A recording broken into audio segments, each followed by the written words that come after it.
brother's from another living color with the skit. Yeah, with the shit. Finna call it blitz, make you call it quit. I can execute the plan or improv off script. With my brothers from another living color with the skit. Yeah, you know the squad I'm bumming with. Try to run with the rock and you fumbled it. Finna spin the block in the mothership. Rock like Woodstock, big stock, smother shit. Word to Uncle Sam, we tax like the government. Still in the game till the day I'm in love with it. You are now rocking with the most coveted. Unapologetic, let you know who you fucking with. What's the use? I got the juice. Tapping head tops like Duck, Duck, Goose. Slide off smooth in a coupe, no roof. Rocking sheep's clothing, I'm the big bad wolf. Double up, we gon' double down and double that. If I feel I'm double crossed, I'ma double back. That's a couple hundred large in a duffel bag. Blitzkrieg, somebody gon' end up a pack. Yeah, with the shit. Finna call a blitz, make you call it quits. I can execute the plan or improv off script. With my brothers from another living color with the skit. Yeah, with the shit. Finna call a blitz, make you call it quits. I can execute the plan or improv off script. With my brothers from another living color with the skit. Yeah, you half steppers can't fuck with this. I'm with the big steppers and we stumping shit. Ice grill, you can feel the momentum shift. Alpha and the Omega, I'm the Genesis. Real savage, go getter. Yeah, I'm getting it. School of hard knock, I'm the mascot flipping shit.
Good morning. As you can see, we got our super great host in their matrix already.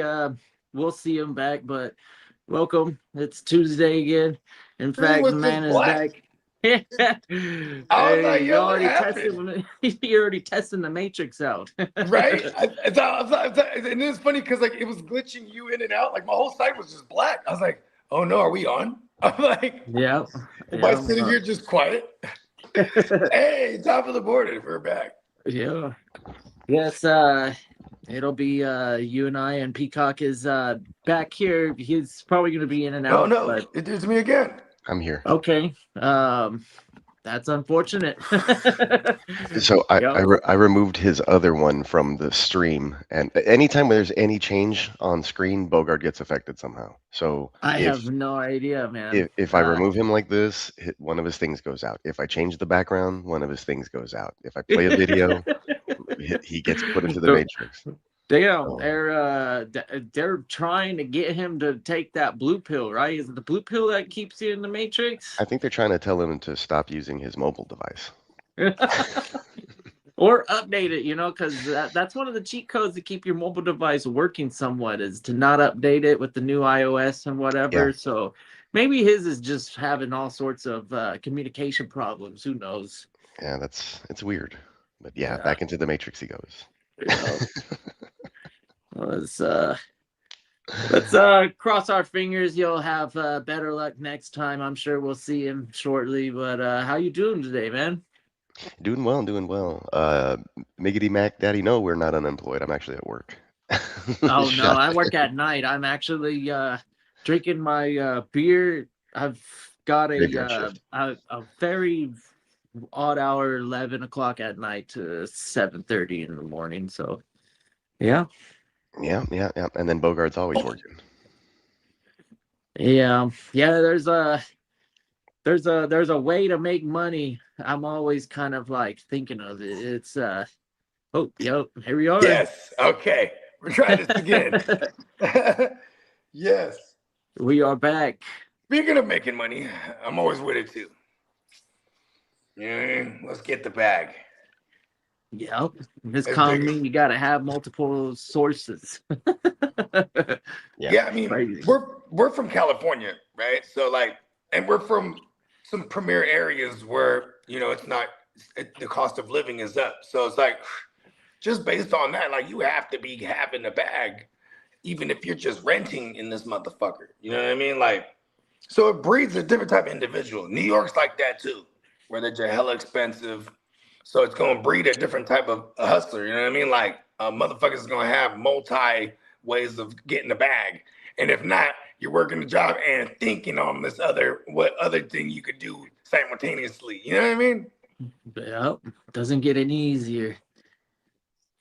Right. And it's like, why would we expect it to get any easier at this point? Everything's always probably just going to get more expensive. At best, it's going to get super expensive and plateau, and you'd be like, damn, this sucks. I was thinking about this yesterday on like how I was saying this on the stream, like how, like, you know, before currency, like, you got to go back to like Babylon, right? Like, Babylon's probably the first place where they were like, all right, you know, how much for this? 5 shillings, you know what I mean? 5 ships of copper, you know what I mean? Like, they were putting like a value to these physical items for exchange, you know what I mean? Currency. Because prior to that, it was like, what? Like, it's all bartering, you know what I mean? Or maybe not prior to that, but like, you know, outside of Babylon, you know what I mean? You go to the indigenous people. They go to the other tribes, like, listen, we got this. What y'all got? I got some moccasins. All right. You know what I mean? Boom, I got some teepees. Okay. You know what I mean? Maybe we could do something here. Make a little ooh-wop swap. You feel me? Yeah, I mean, that was probably more socio-economic trading. So like, oh, you're trading assets and goods, but like economics and like having some sort of currency and all that stuff. You might be right with the Babylonians. I'm not too sure how far back it goes to where like, oh, now instead of fucking being able to just be alive and working for the king gives me, like you said, 2 shillings a month. And I get to turn these shillings into something else, you know, whatever. Yeah. Not too long ago, I went through shout out to my man Prime One. He kept referring me to this book, The Richest Man in Babylon, and it's written by Napoleon Hill. And then before I got to that one, I went through a couple of his other books. I went through Outwitting the Devil. And then he wrote another book called Think and Grow Rich. And so I went through both of those before I tackled The Richest Man in Babylon. And it's basically a story about like, it's this dude, he makes tablets, clay tablets, right? And then like this rich dude comes in there and he's like, and then he has all these scriptures and he's like, I need copies of this. You know what I mean? I need, just for my personal collection.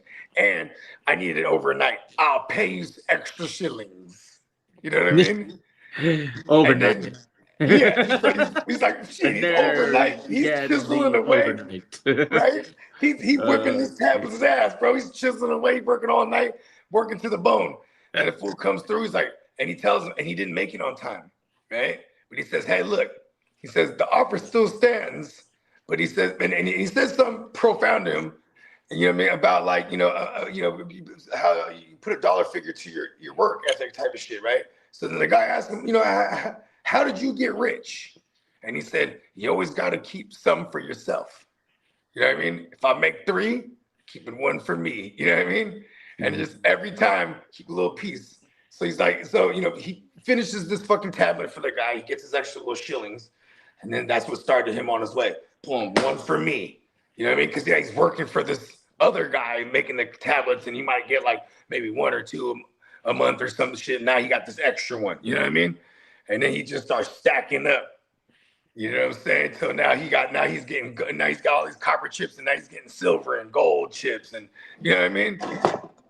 He was coming up. in the world. Get the dude's name in the book.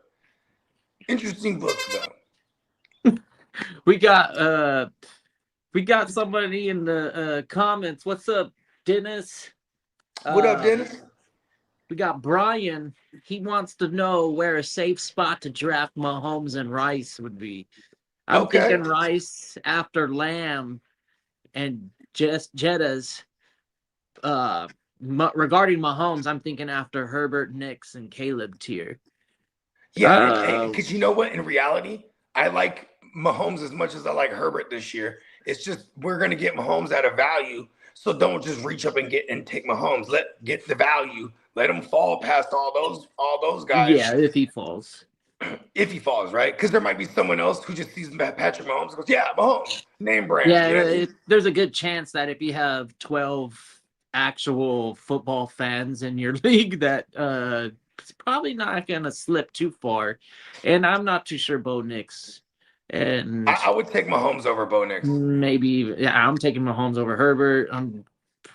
Caleb is really interesting because I want to see the youngsters kind of like. I want to see the youngsters also like get definitive roles because it is nice having the ability to have all those options. But chemistry, I want to see him get like in a rhythm and actually throw the ball enough to make a huge impact. Like for example, that team they do run a lot. Have the cake instead of. I always say, how does the saying go?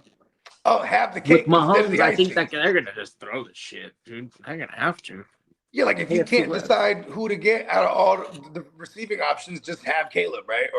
Or in this case, he's talking about Mahomes and Rice as a stack, right? That's a very affordable stack you can get. Safe spot. My safe spot Rice would is be still like mid-second to late second, right? Like that's where he's going right now in a single QB. And it's like if you want to have these guys at value, then I am safer taking Rice past the third. That's not even hard. I mean, or even in the third, because I think that's where he's going. In a receiver-heavy like draft, because every draft's different, right? But say it's receiver-heavy, he's gonna go in that mid-second or third. That's usually like kind of our leagues, right? And we're talking single QB. And that's a little bit too early for me. That's too early for me too. But I'd rather. That's where he's been kind of going around the CeeDee Lamb territory. CeeDee Lamb territories were ridiculous. I don't ever see him going anywhere near CeeDee Lamb, but he's not a top 10 wide receiver on my draft board. And CeeDee Lamb is arguably like a top 5. It's funny how the recency bias is playing into this year, right? Because Rice, I'm with you. We should get him out of value. Like why? I don't understand why. Maybe I'm off on the ADP. Because one of the joints that we it was somebody's mock that we looked at that I'm really just solely basing this on. You know what I mean? But nonetheless, you know what I mean? A 3-4 turnaround Rice, that's where I feel comfortable. Especially if like he's my third receiver and I'm going receiver heavy. You know what I mean? And we are.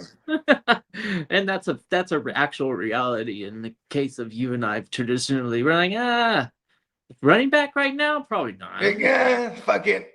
There's so many. And that's part of the game. I play a dangerous game. I mean, I'm not afraid of trades. If I find myself piling up wide receivers in a draft and I'm comfortable with trading one of them for a better running back, like maybe getting a tier jump that wasn't available and that owner wants to get that receiver and something else to throw in. Those are trades that you can make. Those running backs are probably some of the easiest pieces to move before the season starts to get going too.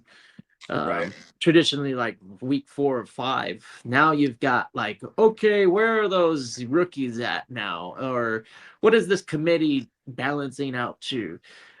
Week 5 is a nice little place to find running backs as a trade target. But anyways, in the case of these Chiefs, I'm not interested too much, and I like Lamb and I like Jeddah's, and if you're thinking about skipping Amon-Ra, I mean, like Amon-Ra's above those two guys, then Amon-Ra's like he's a top 5 guy, right? And And then I'm also thinking I'm not afraid of Pickens. Pickens is a freaking wide receiver that I'd rather have than Rice. I want all the Dak passing game. Yeah. I mean, same thing with Dak too. I would like if I can't get my hands on a Pickens or a Lamb, if I could just get Dak, I get it all. Right? Theoretically. 100%, because you can get what do you think? Prescott has earned a higher ADP value than Mahomes right now? No, for sure. He's going ahead of Mahomes. But and then that's the case too. You know who's going super duper late as usual, per usual? Man, our man Staffy, bro. Like I just went on Stafford and shit. Like 100%. And that's a recipe for success is let the guys that continue to get faded. Names like Derrick Henry and Stafford are good examples where all they've done is produce for you as a fantasy owner. And outside of the MVP season, Stafford was pretty cheap for you. Yeah. Yeah. After the MVP season, then he was it was a little bit different. But last season it wasn't fucking any like he's free. For real. For real. And he might be free again. And I'm like, I'm all about it. There's a formula, and we'll talk more about it throughout the shows and stuff on how to like actually create a roster in the middle of a draft. Because you could do it. Yeah, you could really vision like, oh, okay, these are my guys that will probably be around in week 15. And that's probably the way you should do it. What's up, fella? Hello, fellas. I like rookies, but I don't like banking on the development right on because we're out of the dynasty like feeling. We're now in redraft mode. So for me in redraft mode, I'm waiting on those rookies. I'm usually taking a rookie after I've built my core. And like if I have all my positions filled, now I start to think about some of these probably the elite rookies are gone, obviously. But there's still some talent rookies that could be most of the time running back. The Casey Concepcions of the world. Kalen Black. I want to jump out real fast because I was while I was on the throne, I was watching the show and y'all was talking about the hype about Rice. Rice is hyper targeted in this offense. He had a 45% red zone target share, a 40-something% design target share. A first read target share is 30%, bro. He is the end-all be-all in that pass offense. Like somebody was talking about Kelsey being a steal for us. You don't think that Rashee Rice is a steal?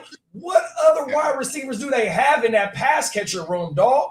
We know that's Mahomes' favorite target. From when they whooped us in the Super Bowl in 2023, that motherfucking that playoff run going into the next season, that 3-game run where he had 23 receptions and 29 targets in 3 games. Then we just seen it last year after he came back from being suspended, only playing 8 games.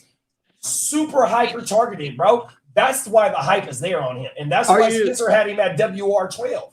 Are you WR12. Are you tier jumping him though to like CeeDee Lamb's tier and stuff? I'm taking CeeDee Lamb, bro. Like I'm not even putting George. I'm not putting George Pickens ahead of him either. But to have, I mean, Bogey said it perfectly, and you was the one that said this, Bogey, about Kelsey. You're getting a piece of the Kansas City offense at a discount. You feel me? So even with Rashee Rice being right now. Shout out to the guru, WR12. By draft comes, bro, he gonna be mentioned in the second round, dog. 100%. Yeah. Yeah, I got the shit written down right here where how super hyper targeted this dude was. And I still like my third. Maybe I'll jump to like the middle or even the beginning of the third. If you start to convince me with the fact that he hasn't been distracted too much, and we'll go fucking see from there. Like I'm interested.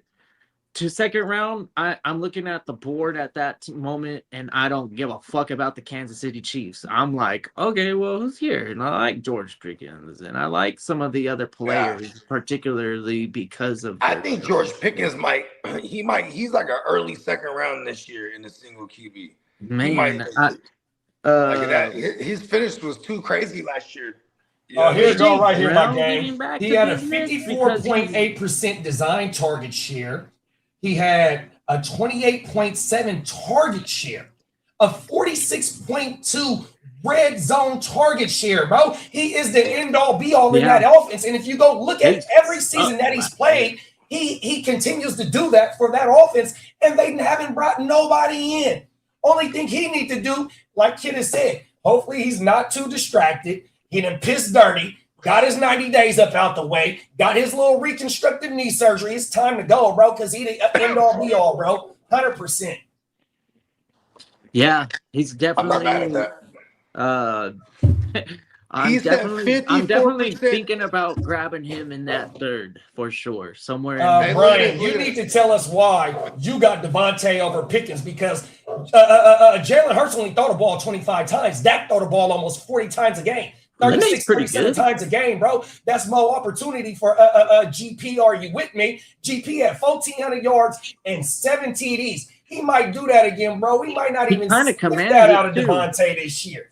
The neat thing about the Cowboys I'm picking Devontae Adams over George Pickens. That's a fact. Cowboys offense is so potent. Like there's a good chance that we're just looking at a handful of opportunities, and Dak is very savvy at finding those opportunities and striking when fucking love Dak. Bro, he will light you up if you allow him to have one of those guys on the outside be open. It's a nasty offense, and they still got the tight end coming back.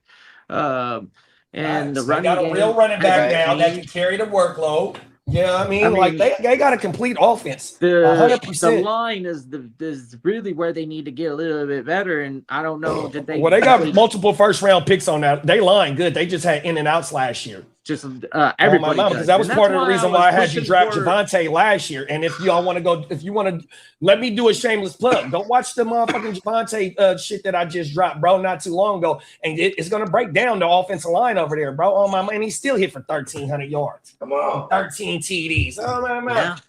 Yeah, so improvements over there on the line, as well as the production that the overall offense consistently provides. It's a nice team to put your money in, just like how the Lions and the Rams and hopefully the Texans get back there for a minute. It was looking like a lost cause for them, but I think that now that Tank Dell is strengthening up, that's gonna really open up everybody else's work. I think the only defense that can stop the Cowboys is their in-state rival. There's no other defense in the league that can shut them down, dog. On paper right now. Talk your shit. Recency bias. We've seen what Houston is doing to people. I believe it. You know what I mean? Yeah. Like, hey, them motherfuckers, bro, they're built for like teams that's like Dallas, because Dallas got an arsenal of weapons that can hit you from anywhere, right? But they got that pass rush, bro. They got big snot knockers in the secondary, 100%. Like, hey, Houston, bro, Houston, we have a problem. Oh. Hey, does the South play the NFC East this year? Now that I don't know, big bro. I think we got. Hold on, let me double check. I know we play them. I know we play the East this year. Yeah, we play the East every time we play the NFC East. We play the AFC West. That's it doesn't matter if you go over 100 times, 100 yards each game, big bro. It's the value. If no Cowboys. Jalen Hurts is only throwing 25 times, and Saquon is touching the ball 25 times, you only get about 50 to 60 possessions, bro. Jalen Hurts, the passing volume isn't going to be there, so Devontae going to have to hit for 17, 18 yards per catch to get what GP does. 100%. Last year, I think GP finished with like 100 more fantasy points. Bro, oh my mama. And then like how he said he only had one game over 100 yards after he came back, but he was completely dominating from week 1 to week 17, big bro. Oh my mama, GP. And the cold thing is, GP, are you with me? We ain't gonna be able to get him at a discount this year. Him or Javonte. We're not gonna be able to get them at a discount. But At least smart managers will Devontae's still moderately evaluate where priced. he's at that price. If you want a predictable piece and you don't want to, flirt with like a low floor, George Pickens is your guy. If he's out there, like JD said, he ate every single week. It might not have been to an elite standard or whatever that your fantasy playoffs required you. Man, it was 1,400. Man, he had 1,400 receiving yards and 9 TDs. Oh, and my bad. Week 4, Cowboys travel to Houston to take on the Texans. October. Oh, let's go! I knew it. I knew it was in the cycle. We need to see that. Yeah, we've been playing the Cowboys like almost every year recently, and handing that belt to ass to them too, just so they all talk your shit. Let them know. It's been a while since the Cowboys have beaten the Texans, bro. We love them in fantasy, hate them in reality. George Pickens had 144 in week 11, 146 week 12, 130 in week 16. Oh, he helped you win your shit or get to the ship. Word. Week 11, only 78 yards. Like, bro, that motherfucker was doing his thing. He had a dud in week 14. He had a dud in week 15.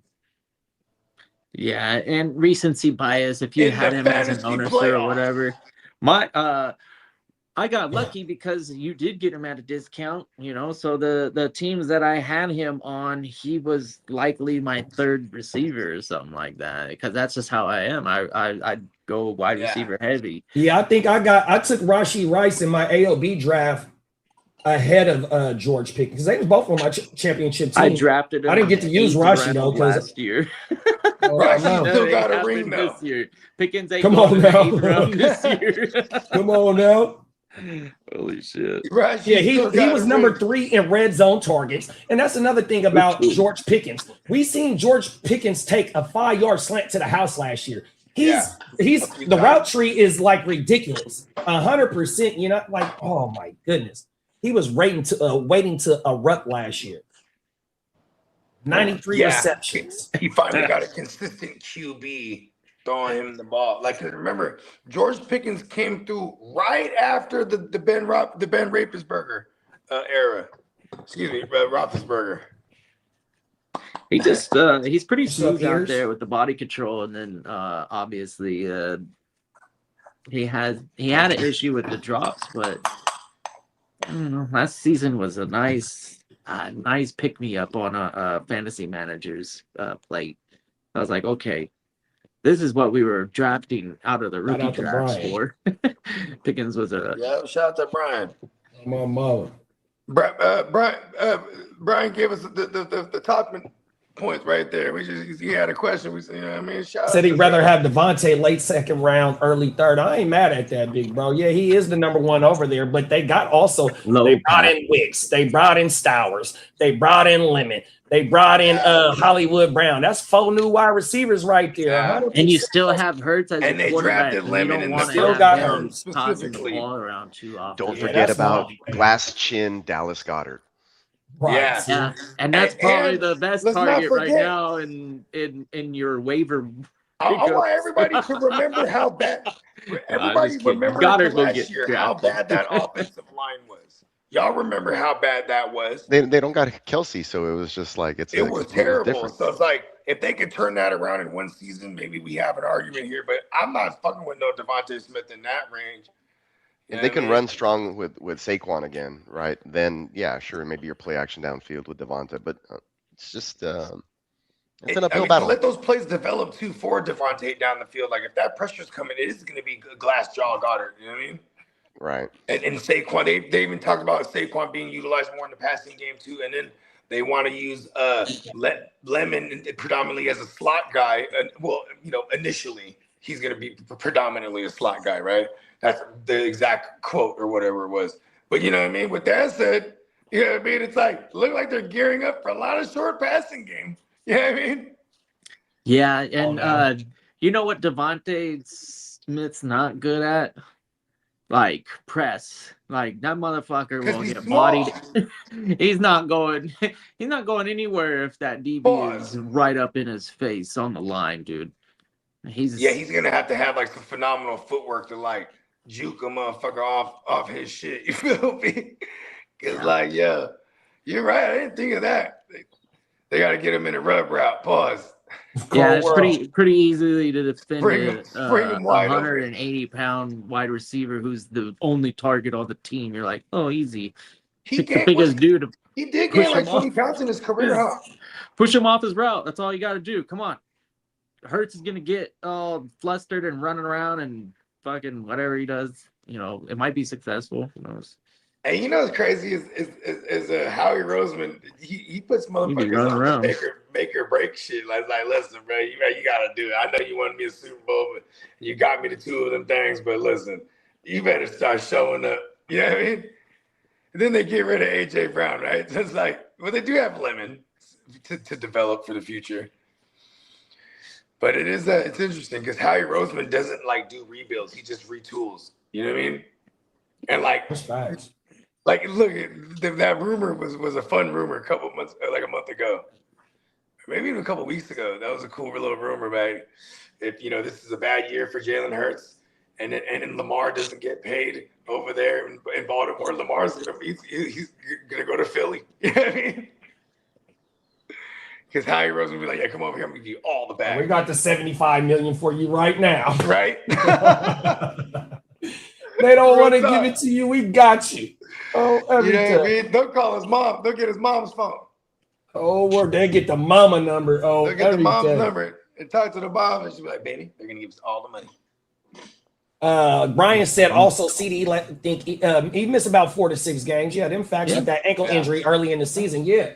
But that's the thing, though. Once CD came back, the offense, it was humming. It's concentrated. It was humming, big bro. That's the thing, though. Like, they don't target the 28, 30-point average teams. The Rams, the Lions, the Cowboys right now. Those are the Niners going to be there this year, too. Doesn't matter who you're putting up 30 this year. Let's go, baby. 100%. But my thing was, I think you're paying more for CeeDee Lamb, absolutely. But I would say that the Pickens owner is probably just as confident on a weekly basis of starting his wide receiver as the CeeDee Lamb owner. It's not, because they don't cancel each other out. Remember, GP can play inside, outside, and CD be dominating from the slant. I would rather have Amon and Ron before having the both of them or whatever. But I know that in that situation, I might be able to get lucky and get the 2 wide receivers in the first. And I just said it too, bro. He only ran 80 slot snaps. I took him in the 8th last season. Hey, bro, Schottenheimer had him on the outside, bro. He don't even play CD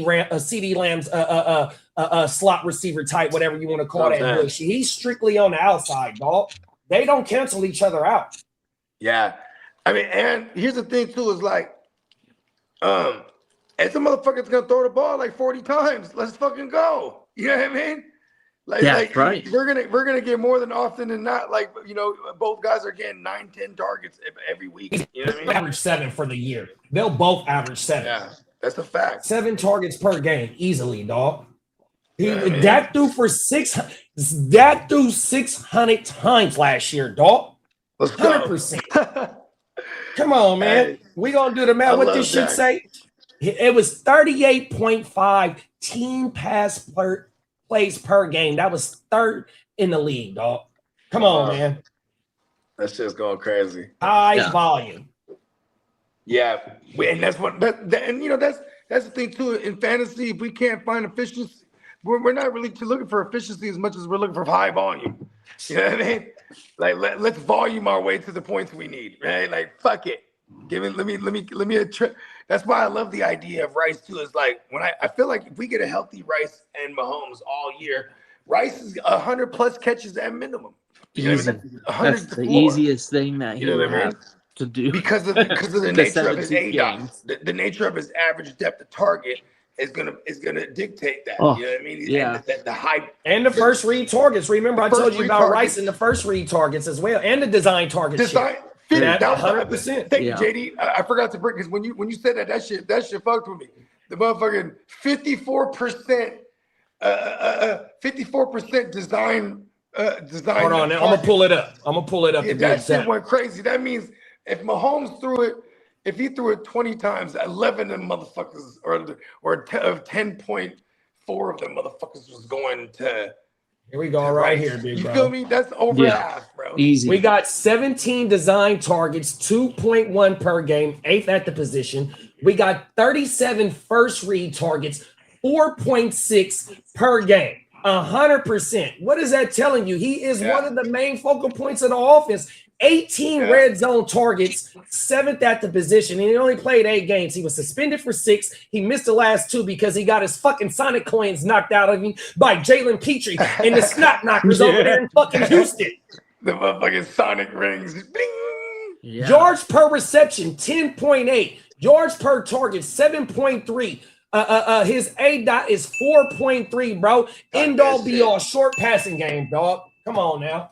Yeah, 100%. Only and thing like, is, that's what I'm saying. So you get, for certain reasons. You get high ceiling with an extremely high floor.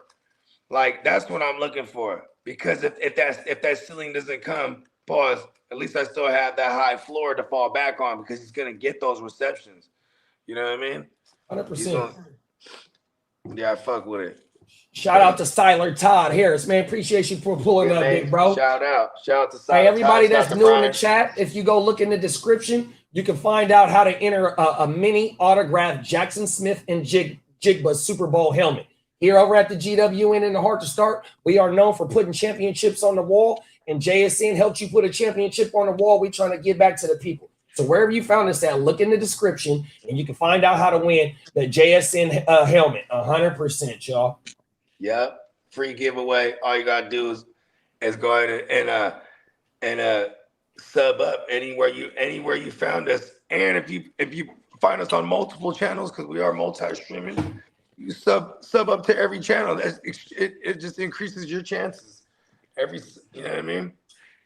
And that'll have you entered in. Just Brian said, "Would you guys be happy with Pickens as your WR1 in drafts?" Hell yeah. Yeah. Yeah, if I go running back in the first round.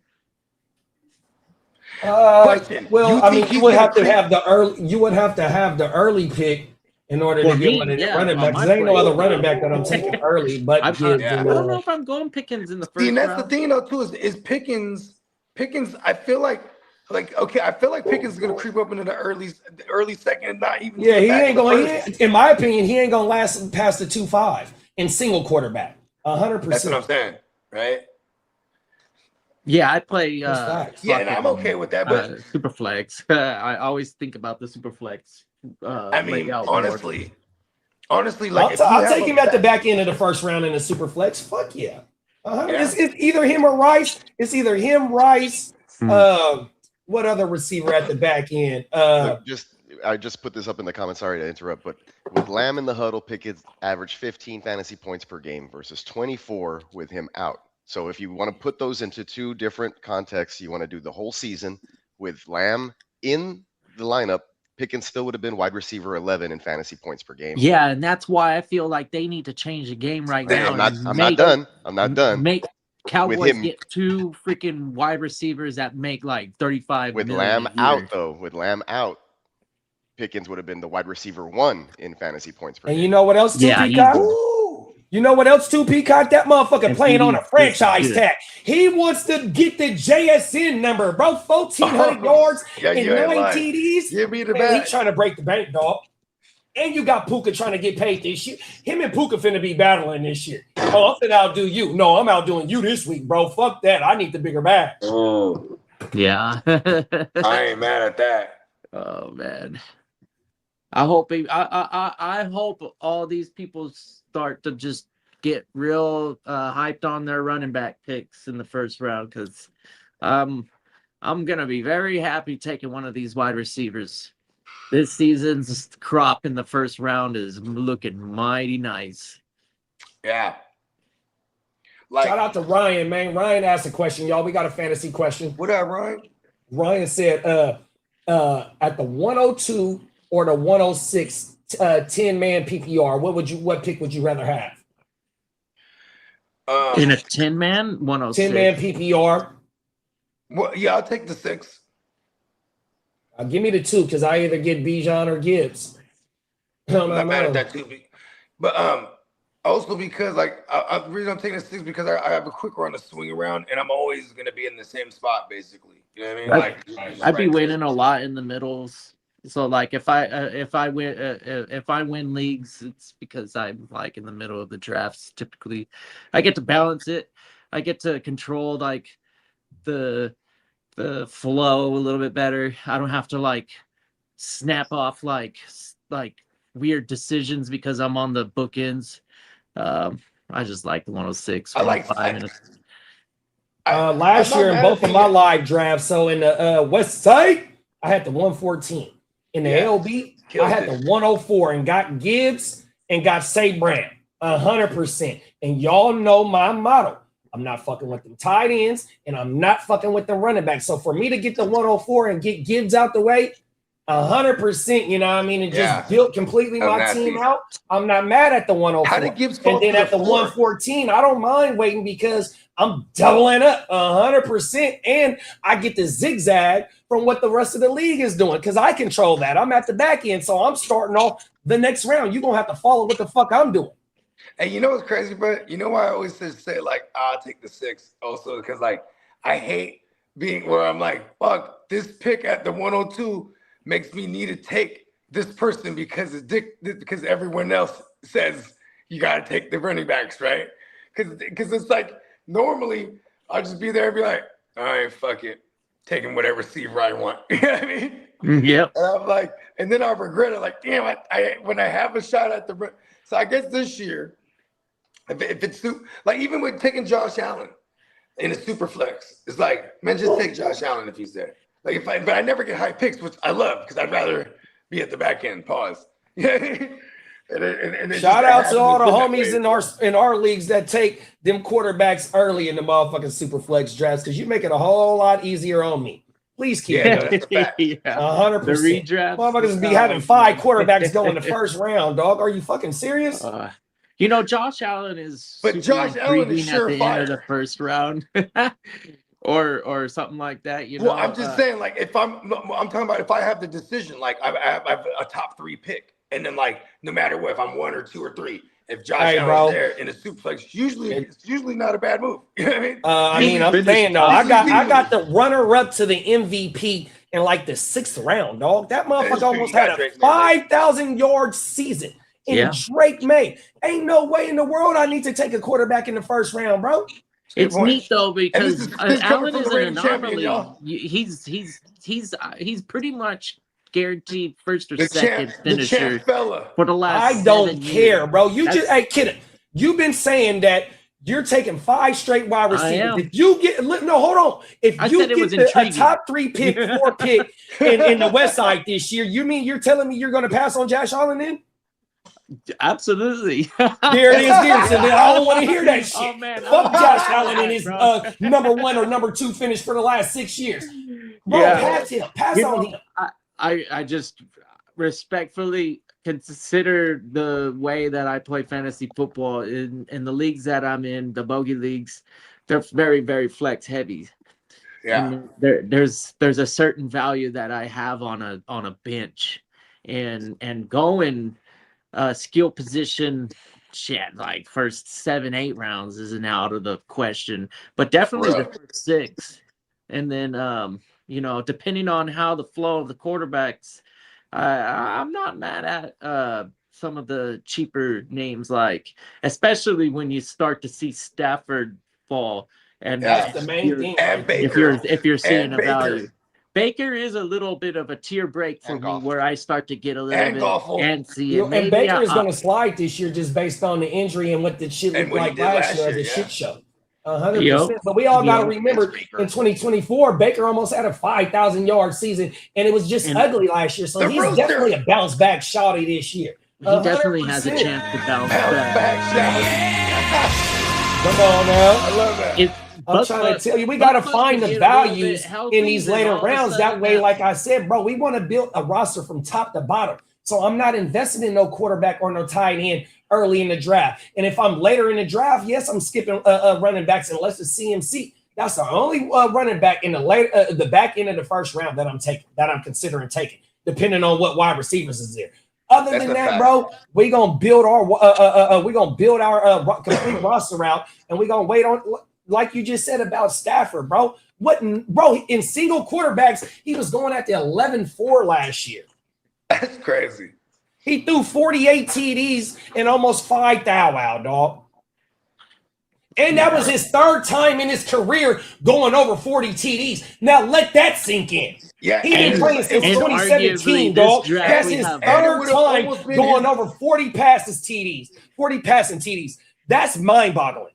We got more startable quarterbacks this year for fantasy too. So that's another thing I'm liking. There was more question marks at quarterback position, whereas I think like Bo Nix, he did kind of like carry a little bit question mark going into sophomore year.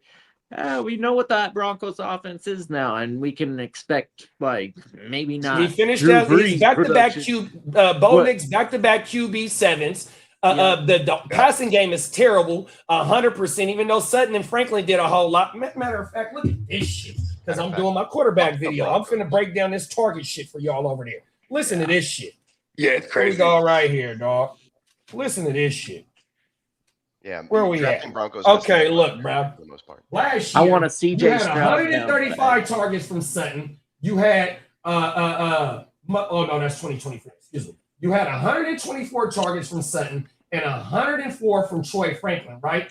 Highly inefficient. 65 to 104 for Troy Franklin. And we call Troy Franklin a red zone monster, but he only had 3 TDs in the red zone. Cold world. Then you got 124 targets, 74 receptions. Highly inefficient. Then everybody else under those 2 top pass catchers on that team, everybody's bunched up in targets. That's why you go give up a number 1 for Waddle, 100%, and Bo back-to-back QB sevens. Bro, we got to remember he's able to do it with his legs as well. So when you be able to, and he's a little bit shoddy when it comes to true QBR, which is the layups and deep ball accuracy. In that opinion, in my opinion, is going to get better as he gets more reps under his belt, even though he's a 50-year-old quarterback in age because he had like 8 years in college. You feel me? But he got Sean Payton, 100%. Still got Lombardi over there. This is 3rd year with Lombardi. Yeah, and then you go get Waddle, bro, on top. And Pat Bryant. That's the main thing. Pat Bryant and RJ is the future of this offense. If you go look at their targets to their receptions, highly efficient, bro, on my mama. So I hope they get some run as well, bro. But yeah, man, Bo Nix is a damn great fantasy quarterback. And he's going to get better. Yeah. Drake May. Another quarterback that's only he got better than he got AJ Brown. I mean, like, geez, there's not a lot to like hold. Drake May is like the 2nd QB drafted. Oh, and here we go right here. Yeah. Bo averages 4.88 attempts per game. He has a 4.29 yards per carry. He had 5 rushing TDs, and he had an 18.6 carry share. And that's another thing. The Denver run game is boo-boo. Now, just imagine if Denver had a okay run game to make the play action even better. Off boots and shit, because the threat of him in his legs is going to make the linebacker suck up on bootlegs and play actions. 100%. They run game, bro. J.K. Dobbins, yeah, he was looking good, all right, but he got injured. That's why they took Jonah Coleman to help that run game as well. The run game, it ain't that dominant over there, bro. Yeah. There's the case to be made from. You know what sucks the most for him in fantasy too is just how good their defense is theoretically. You know what I mean? Yeah. So it's like, we haven't really seen them be one of the higher scoring teams like that because like they've been able to win lower scoring games. You know what I mean? Well, and see, that's another thing, but they start off boo-boo as well. They got a boo-boo offense because they start off boo-boo, and then remember, they were giving up a lot of leads. Yeah, they was giving up leads and shit like that, having to come back. Like Bo Nix had like 7-game winning drives last year because they was either down or, you know what I mean, teams came back on their ass, shit like that. Giants, remember? That was like week 5 or week 6. We was watching that game. I remember that shit. They were down like multiple possessions, and they were all in the 4th quarter. They scored a touchdown. The defense gets a turnover for their offense, and they scored another touchdown, and then it was like insane. Top of the morning, Tino. Team leader. Brian said, how y'all feel about Luther Burden? He's hella hey, I love Luther Burden, big bro. Oh my mama. He is a must draft for me this year, dog. Do not. Yeah, and like the only I know, right? The only thing I'm afraid of is that that everyone feels strongly too. Like shit, I'm bought in Luther Burton now too, but it's like, man, he's gonna be so expensive. Like we need him to bubble.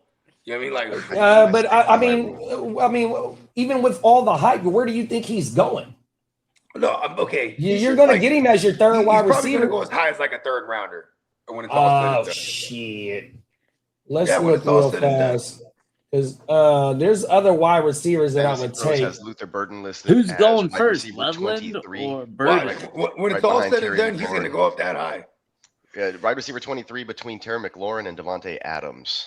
Currently, yes, currently. Oh yeah, so you're taking. I'm taking Tetarosa ahead of Burton because he is the number one over there. He's 100%. Definitive one. Who else would I take over him around that range?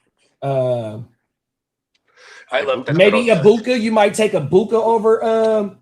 I would take Ibuka because I think I wouldn't take Ibuka over him. I'll take Devontae Adams over Luther Burton. Yeah, you for sure because they're throwing on the 2-yard line. For real. Cold world. Hey, look, I agree with you, Devontae does nothing but catch tugs at this point in his career. Cold world. After that, probably not too many names that I would take over. Nah, it ain't. Okay, here go a good one. Lat McConkey or Luther Burton. Oh, damn. I guess, you know what? I do like the outlook for Lat, but I guess I would take the higher upside of Burton in that instance. Yeah, I think I would take McConkey based on he's locked in for back-to-back years. Last year and his rookie year, over 100-something targets, and we got 100-something targets that's vacated over there. Yeah, give me Lat over. Okay, Burton. I'm sold too. You know me, I love big floor versus Come on now, risky upside. Yeah, fuck yeah. I guess I would take the Lat. I love the Lat. I forgot we got to fire up bagpipes this year. Fuck that. I got you. We definitely need that. Yeah. But a laddie.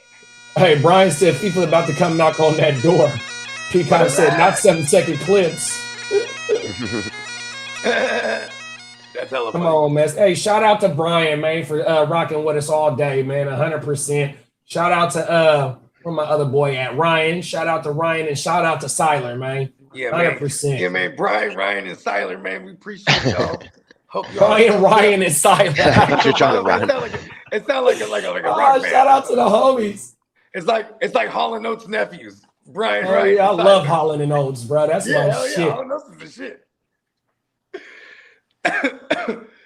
Brian said McConkey and Ibuka for sure over Burton. I ain't mad at that. I'm Burton over Ibuka though. This year. He's the number one. Me too. Because it was 120 to 60. Yeah, it was 120 to 60 something for Ibuka, so highly inefficient as well. But first year, it's gonna get better. And the offensive coordinator last year was boo-boo, bro. I just realized that they got Zach Taylor, Zach Robinson as their OC over there. Yep, that's going to be so beautiful for us. The biggest thing for me with Double E was that he got hurt with a hamstring. No, for sure. And Baker had a shoulder sprain in week 11 as well. Yeah, so I think I really like Ibuka. Everybody was clamoring for him in all my leagues where I drafted him like all year long, and then people coming after him all off season. So I think that the sentiment out there is that Ibuka will have a better season than he had last year, and that's because he had a great season, I think. And then the absence of Mike Evans, fully correct, and I ain't scared of Chris Godwin. It's been forever. He hasn't been the same since the injury. We got to remember Jalen McMillan, his rookie year, he was killing once he got into the lineup. And last year, going into training camp, he fucked up his neck, so it also took him out the season for a long time, and he came back at the end of the year. So they are loaded in the wide receiver room. Yeah, and they took 10. And I know Buck. They took 10 Hurst this year. Hopefully you think Buck turns into the next Pacheco? No, Buck will be back, bro. Buck is not. I'm not afraid of him, and we're going to get him as a late round thing as well because he has him and Rashad. Remember, 2 years ago finished in the top 24, and they both had 50 targets, 60 targets. They had like 8 pass catchers with over 50 targets in 2024. That's why we got almost a 5,000 yard season out of Baker. 100%. Everybody in the offense is going crazy. He got a 25% target market share as a career stat as far as targeting the running back position. So, I mean, 25% of the time he's throwing out a running back. That's pretty. And another thing of investment to the running backs is Kenneth Gainwell. He had 875 receptions last year, dog. We know, like how Bogey just said, what Baker like to do with them running backs. Hey, bro, we just seen two top 24 running backs in that backfield not too long ago with Coach Liam Cohen. And both Baker is known to get OCs paid. Remember, he lost Liam Cohen and he lost the year before that. Forgive me. Canales. Baker is getting OCs paid, bro. Facts. Right. And that OC that they had last year, that was his first time ever calling plays. He's been a career passing game coordinator, shit like that. That's why Todd Bowles on the hot seat, because you hire within, bro. That motherfucker was a first time play caller that couldn't do shit for Baker. Get your ass out of here. At the buzzer. And you know what's crazy to me too? He could have fucked around and he could have fucked around and made a push for like a McDaniels early. You know what I mean? Like where was that? They just went and hired Zach Robinson real quick. But I guess Zach Robinson did come from the McVay tree, and they did have success with Combe, who was with McVay for prior to coming to Tampa. Maybe they're trying to recapture that. You know what I mean?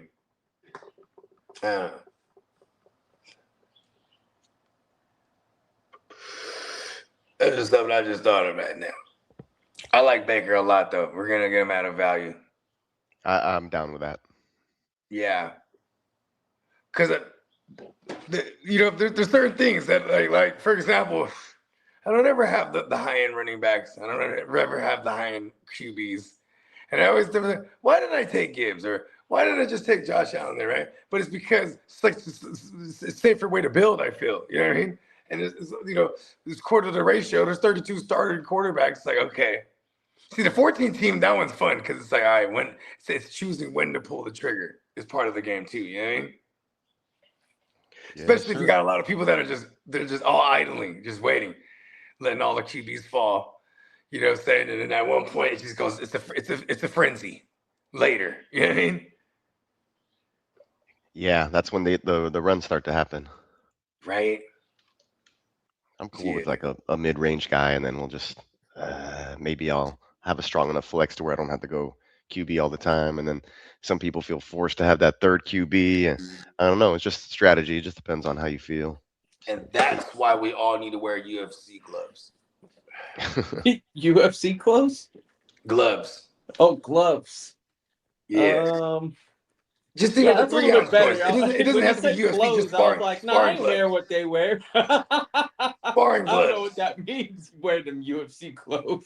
I throw my little tiny whiteys, whatever the fuck that thing is. What the fuck are you talking about, Bogey?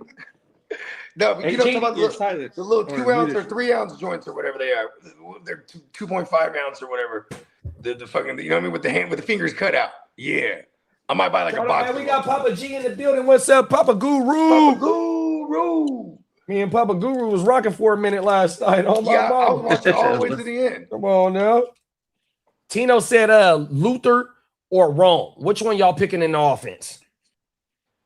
Well, if I had to choose, if I'm just going value, it's Rome, because I still have a piece of that offense and I get them later, and I'm still a Rome truther. You know what I mean? Come on now. I'm going. There's no reason why anybody shouldn't be a Rome truther. If you go look at what he did for like the first 7 weeks, bro, he was the alpha over there, 100%. They still had DJ Moore over there. But like, Brody was really killing, bro. 100. I didn't drop DJ Moore in AOB till like week 15, the second week of the playoffs, or the first week of the playoffs. 100%. Like he dropped him like a landmine. Yeah, right. I mean, because he was hurt. Well, because he was battling with that. Oh, okay. He had like a fracture in his foot or something like that. He was dealing with for after week 8, week 9, or some shit like that.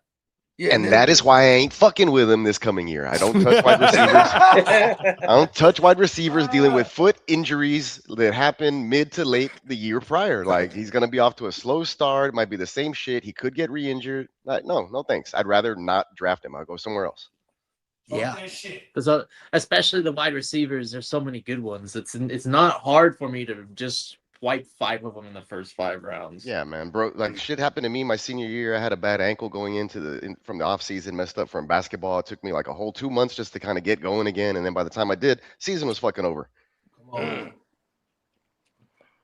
Like those shits linger. They linger. And that's why these players need to use peptides. Allegedly. Rome is considerably. Hey, you know what? Right Costco now. got peptides. Yeah. I seen that right when you walk in the door. I seen something. I forgot exactly what it was, but that bitch said peptides on it. And I thought about your motherfucking ass. Real talk. Hey, Brian says it right there. It says Rome actually said it himself during the offseason. He wouldn't be back to 100 after his recent injury. Oh, world, bro. And that was suffering like week 7 or week 8, bro, last year. And he tried to come back, and then they finally sat his ass. And also, oh shit! Did we just got another Egypt goal, baby? 2-0. Wow, Argentina. See you later, bitches. Bye, Messi. Yes. Wow. Here we go. I'm all about Salah. Let's go, Egypt. Oh, you know what? Let's see if we can do this, Peacock. Egypt? I got so right now I have the star player The cam. pyramids are gonna be going crazy. And we won't get I was gonna try and put an overlay on that as well. Just to give it a little bit more definition of we ain't fucking with y'all. Oh, hold up, I got you. I can edit it. Oh, that's federal, bro. Right. And shout out to everybody that's in the chat. We have been going live for the World Cup games. I don't know who's playing tomorrow when the round of 8 start, but we, even though that America is gone, we are not done. We got an England fan that's still on, still in it, and we Let's do go Norway. Let's go Norway. Alan. Fuck England. My ancestors are from England. Fuck England, bro. Come on now. My ancestors are also from Mexico, so I embrace that side a little bit more. On my mom's side, the great grandpa, actually I think he might even just be my mom's grandpa, so it's only a couple generations removed. But he's from he was a Caucasian dude from South Britain. Oh, wow. South British or something like South Britain or something like that. South British. As much as I want to do the 23andMe, it's not gonna happen. Hey, my sister did that shit. So and we have the same parents. My parents are about 70. I'll just tell them both to do it. Right. Oh, everything. Let us be known what y'all got. Oh, everything. So I looked at all that shit. That's how I found out a bunch of shit. Like, oh shit. Okay, cool. Because we gotta be. We have the same family tree. You know what I mean? Same parents. So South Wales. I'm like, I'm never putting my genetic code. But see, that even means that they got my genetic code just based on that. Wales is part of the UK. It's not necessarily part of England. It's in a whole other country. But anyway. Marco said he don't think nobody playing tomorrow. So I know they said, shout out to Soundwave. Nick let us know that England play on Saturday. So I don't know exactly when that shit's, but we will be going live for the round of 8, the round of 4. We might probably do both. If them games is one day, the round of 4 is all on the same day. We'll do that shit like a wakey game, not a wakey game, but the grit don't quit. No matter. Right. Like people been showing up. Like we've been getting a lot of people from different countries when we do the World Cup shit. Hey, I'm tapping in from South Africa. Oh, I'm from over here. Wooty woo. Right. Oh, you all over the world, bro. Shout out to Soundwave. Oh my mother. Brian said France is winning it all. Don't they play today too? Or they don't play today? Oh no, we just seen them play. That was 4th of July. They played 4th of July. The fix is in, guys. They just took the goal away from Egypt. Oh, what? 1-0, yeah. There's no way that Ronaldo and Messi can go out in the round of 16. Uh-oh. What are we going to watch for? For real. We watching for the Brits? Oh, no. Fucking hottie kind. The Brits are going to do it. They're going to take it. Oh, world. That'd be funny if they took the World Cup in America. Huh. How ironic would that be? Believe in us. Right. It's like, hold on. Y'all lost the Revolutionary War, all right? Hey, shout out to Gonzalo Ramirez. He said, who's y'all's team? Here, let me show my camera. Let me put my camera on. Baby. You see right there what my team is. It's not a game, boy. 100%. Yeah, I mean, where's Bones at? You see Bones back there? Yeah, man. Bones is the 12th man of the Niners. Right. He's the spirit of the night of Niners past. Oh, my mama. You know what? I emailed myself Lee's the scriptures show sheet. I could pull that bitch up and we could do the news. Did y'all do it already? No. We could rock it. We just shooting shit. Let me see. Okay, let me copy. Answer some fantasy questions, you know what I mean? Damn it. Okay. Yeah, shout out to our guy Lee, ear to the streets, you know what I mean? To the ear to the street. Family biz, you know what I mean? You know what I mean? Thoughts and prayers out to them, you know what I mean? 100%. And he said he'll be back Friday. You know what I mean? I'm pretty sure he'd be fully charged up. You know what I mean? I'm charged up. Shout out to the ear to the streets, man. 100%. Is that the logo of the best defense in the league? Where you see it at, bro? I don't see the logo. It's on my screen. Yeah. Oh, okay. Talk that shit. Yeah, that is our resident neonpeacockmerch.com Houston Texans fan. He does his own motherfucking Houston huddle to break down what the Texans got going on every motherfucking week, man. So y'all make sure y'all stick around for that, bro. It is our season, even though some of y'all might have seen us do CFL games, UFL games, soccer games, versus flag football, but we are known for as a fantasy football podcast, 100% football show. And there it is right there, bro. 100%. Yeah, we got the Houston wherever you found us at, bro. You fuck with football, man. Just hit the like and subscribe. And if you hit the like and subscribe, you're entered to win some free shit. Yeah, you're entered to win. Oh, here we go. Jackson Smith and Jibba signed mini helmet, Super Bowl edition. You know what I mean? Fully authenticated. This shit, you know what I mean? All anyone has to do is sub up, and we are multi-streaming. So if you find us on the Gen Wealth Net, or if you find us on the Heart to Start or Neon Peacock, you know what I mean? I would suggest go ahead and sub up to all of them, because then, you know what I mean? No matter what, you sub up and you entered. Them is 4 free entries. Higher your chances. Thanks. 4 free entries. Oh, my God. Fuck it. Come on now. Well, the easiest way. It's been a minute. Where's my 30-second H-Town huddle intro? Let's just get a little. Oh, that shit. It's been a minute. Yeah, run that giant. Where is it? Hold on. I got to go to videos. Oh, here we go.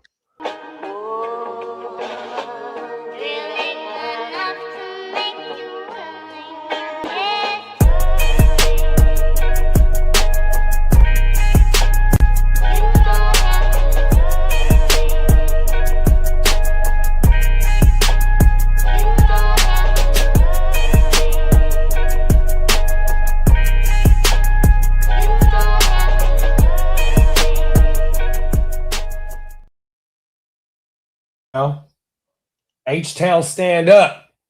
You stay locked in for that when we get Come back. Come on now. H-Town stand up, man. Oh, we in the motherfucking video. We lost Bogey. Fucking Matrix is hating. Oh, my mouth. 100%, man. Yeah, man. We got all aspects covered with this NFL shit because we're live on Mondays. We're live on Thursdays, live on Tuesdays, live on Fridays, and we do watch parties on Sundays, bro. So we cover this fantasy football shit. We cover the NFL top to bottom, pause, beginning to end, and in between with the off season and at the beginning of the season, 100%. So the whole 365 days, we are a NFL channel, fantasy football channel, but we are starting a little bit deep dive into the UFL, to the CFL, you know what I mean? We had the fucking flag football shit. That shit about to be booming because the Olympics right around the corner. So yeah, man, y'all found the right spot. 100%. Oh my mama. But shit, let's crack off that news real fast, y'all. Check the chat. Finally got Tank Dell back. Okay, Stroud's God. That's one thing that Peacock said, bro. And I've seen Steve Smith said that Tank Dell is the alpha in the room, not Nico. Not the other Nico twin, a.k.a. Higgins. He was only there 1 year. But they say that Tank is the guy over there. Like, he is the alpha in that room. The route running is legit. Like, he's probably the best route runner they got for sure.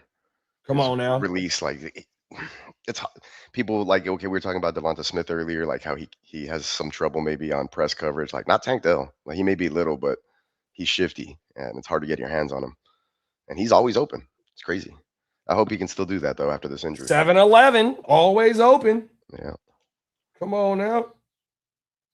Yeah, them motherfuckers, like, they're loaded everywhere, like from top to bottom on both sides of the ball. Only thing that, and it shows you with the offseason how they attacked the offensive line, how they brought in the wide receiver, the running back, went and snatched him up out of Detroit, and he still got tread left on the tires. That's all they need is the O-line and the running back to be able to be capable enough so CJ can get that fucking play action going, dog. After that, bro, the run helps the defense. The defense helps the offense because they're going to get turnovers 100%. So we might even see 25 to 27, maybe 28 points per game from them, bro. 100% extra fucking possessions because of the defense. Oh, no. Yes, I can't wait for this season, dog. 100%. I can't wait. Hella excited for a lot of these teams. See what they putting out on the field. Is Lee's grandson available to do the news? I don't know if he's ready for that. Did. My mama. Stop with the nonsense. Lee is a fool. But let's go ahead and take him to the motherfucking streets.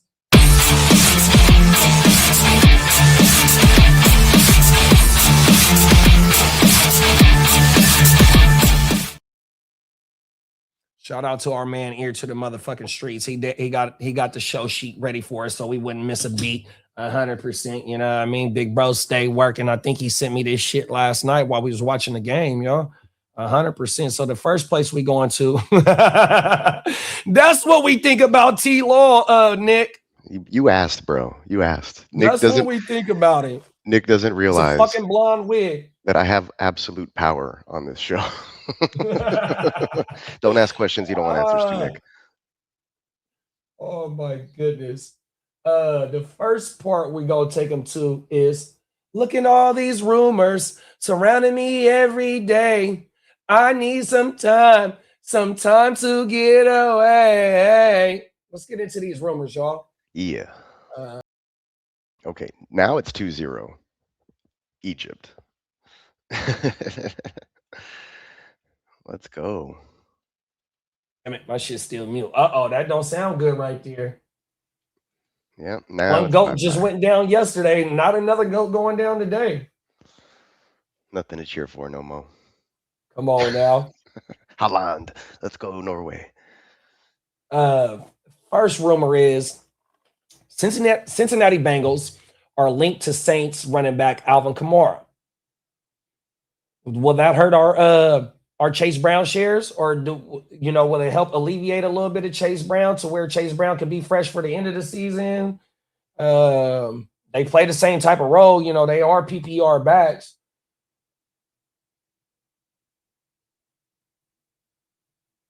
And I wonder what they would try and get. They can't get too much for him because he got a $20 million contract, even though I think it was a 2-year that he signed last year, 2-year, $24 million contract. But yeah, when you bring in ETN at $50 million over 4 years, 5 years, you still got Devin Neal over there. You still got Kendra Smith I can't think of Brez's last name.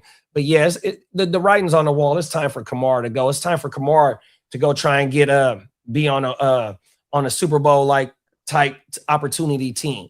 100%. And he definitely can help a team. Oh my mama.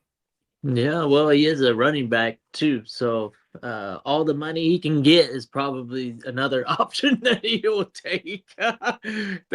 He's like, hey, first real free agency, okay, whoever the highest bidder is.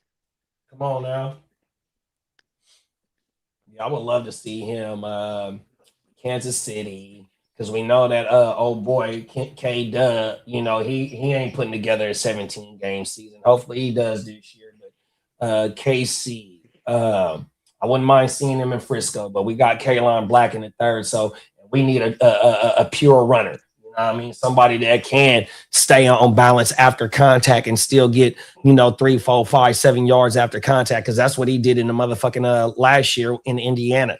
He led the NCAA after damn near yards after contact, or was one of the top 5 running back after yards after contact. And we need that, bro. Facts. Yeah, and you probably, as great as he is, just kind of lighten the workload as you know, inevitably he's gonna start losing his step and getting banged up, and you know, pause. It's a rough road for CMC, I think, from here on out. It's not smooth sailing like some of his MVP caliber seasons. I'm hoping that we get a RB1 finish out of him, but like you said, like especially if they bring in Kamara on top of having all the capabilities with Black and just knowing how Shanahan and crew have been hyping him up, and there's a lot to like about it. Finally, if he can stay healthy, that's the knock on those other running backs behind CMC so far, is that the young ones have been getting knocked around and missing time, and we never really get to see truly them evolve into a supporting role. Well, they bums. The only supporting running back that we had since we had CMC is Jordan Mason. Jordan Mason was an undrafted free agent. I forgot what school he went to, but you know, that motherfucker made the 53, got paid from another team, and we were able to recoup a draft pick for an undrafted free agent. You know what I mean? So when you got Joe Williams, Terrion Davis Price,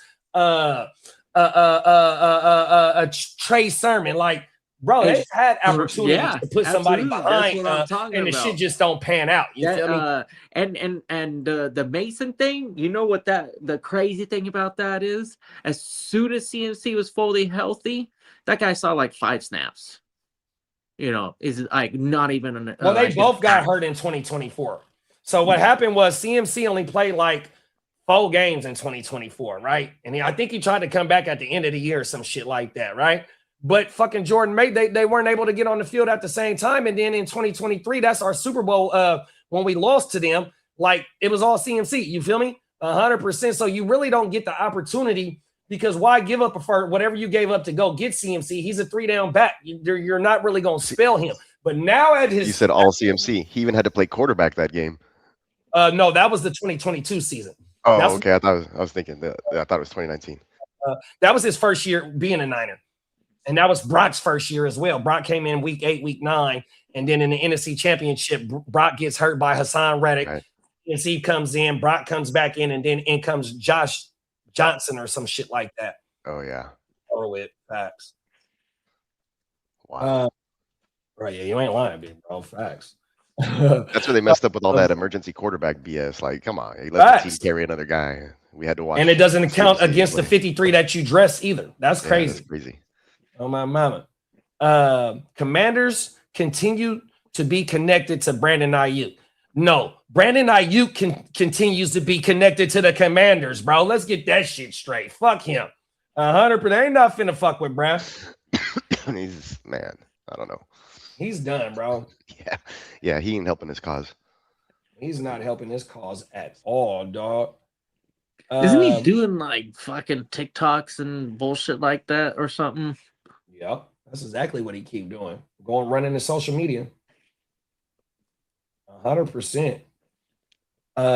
Kellen Moore and the Saints are reportedly interested in Keenan Allen. How that sound? Keenan Allen? Yep, the Saints. Sounds like sounds good for a shuck. Right. That's that Kellen Moore connection when Kellen Moore was over there in 2023. That sounds like Juwan Man Johnson would be almost irrelevant if something like that happens. He'll be giving up a lot of his targets, I think. I don't know. I think his play catches up with his hairline. Cold world. But he is coming off back-to-back seasons of 120 plus targets. Did it in Chicago in 2024, and then he did it again last year with them Chargers. So OG still got a little bit of gas left in him, and it ain't like he never had a deep routes in order to get his money. His whole game was very Rice-like, where I'm running around and am I here? Nope, I'm over here. And then like, oh, how the hell did he get open? He's not even fast. He's not even strong. He's not even this and that. He's just like average athleticism, but knows how to run a fucking route and get a defender a little bit off balance to create separation. Always been a interesting wide receiver, but Phillip Rivers is like, that's a perfect quarterback for him. And then to have Herbert, it's been a nice run for him, since the team seems to find quarterbacks that like to throw to receivers like him. But he's not every quarterback's favorite receiver. And I think, like I said about him aging, and I don't know if the team is, any team that picks him up is truly in position to be like, oh yeah, let's commit a bunch of targets to him, unless he goes out there and proves, because whatever he did produce wasn't absolutely like impressive enough to warrant a start over a promising youngster. I'm still going with the youngster over a Keenan Allen at this stage of his career. Yeah, I mean, because I had Ladd as a must draft last year, and OG wasn't part of the reason why the young bull didn't shine last year. And Ladd did struggle. It wasn't all Keenan Allen. It was Ladd not actually being. Ladd played the same exact role that he did for the last 2 years. Same amount of slot snaps, same amount of games, same amount of targets. But what it was is that Keenan, in that offensive line being broke down, Keenan was the first read target, and he had a short A-dot, 100%, and Ladd still in the slot. Oh, my mama. Yeah, it's just. And then you had the emergence of Orlando Gadsden as well. Come on, Argentina just scored. I hate the Chargers. They can they can burn. I'll go ahead and cast the votes to kick out the Cardinals and Chargers. It'll make the league more interesting. Let's go ahead, or maybe make them one team. Yeah, we're gonna make them one team across the pond, and then we only gonna get one expansion team. Yeah, I don't know. Fuck that. Yeah, we don't need them no more. Come on now. Next up, Vikings could still add another wide receiver despite signing Jawan Jennings. Does that mean that they might let Addison go? Because he's on his 5th year, I think. Or his 4th? No, is it 5th? Is it 5 years for Addison? USC 2023? Was it 3rd year? Yeah, I'm not too sure. But I want to say first round pick.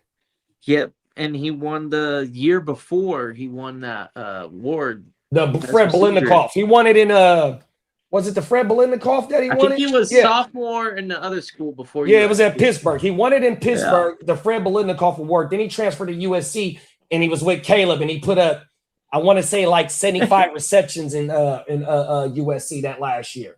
He was with Caleb. Lee, you're funny. The beloved Jets are not in the fucking same category of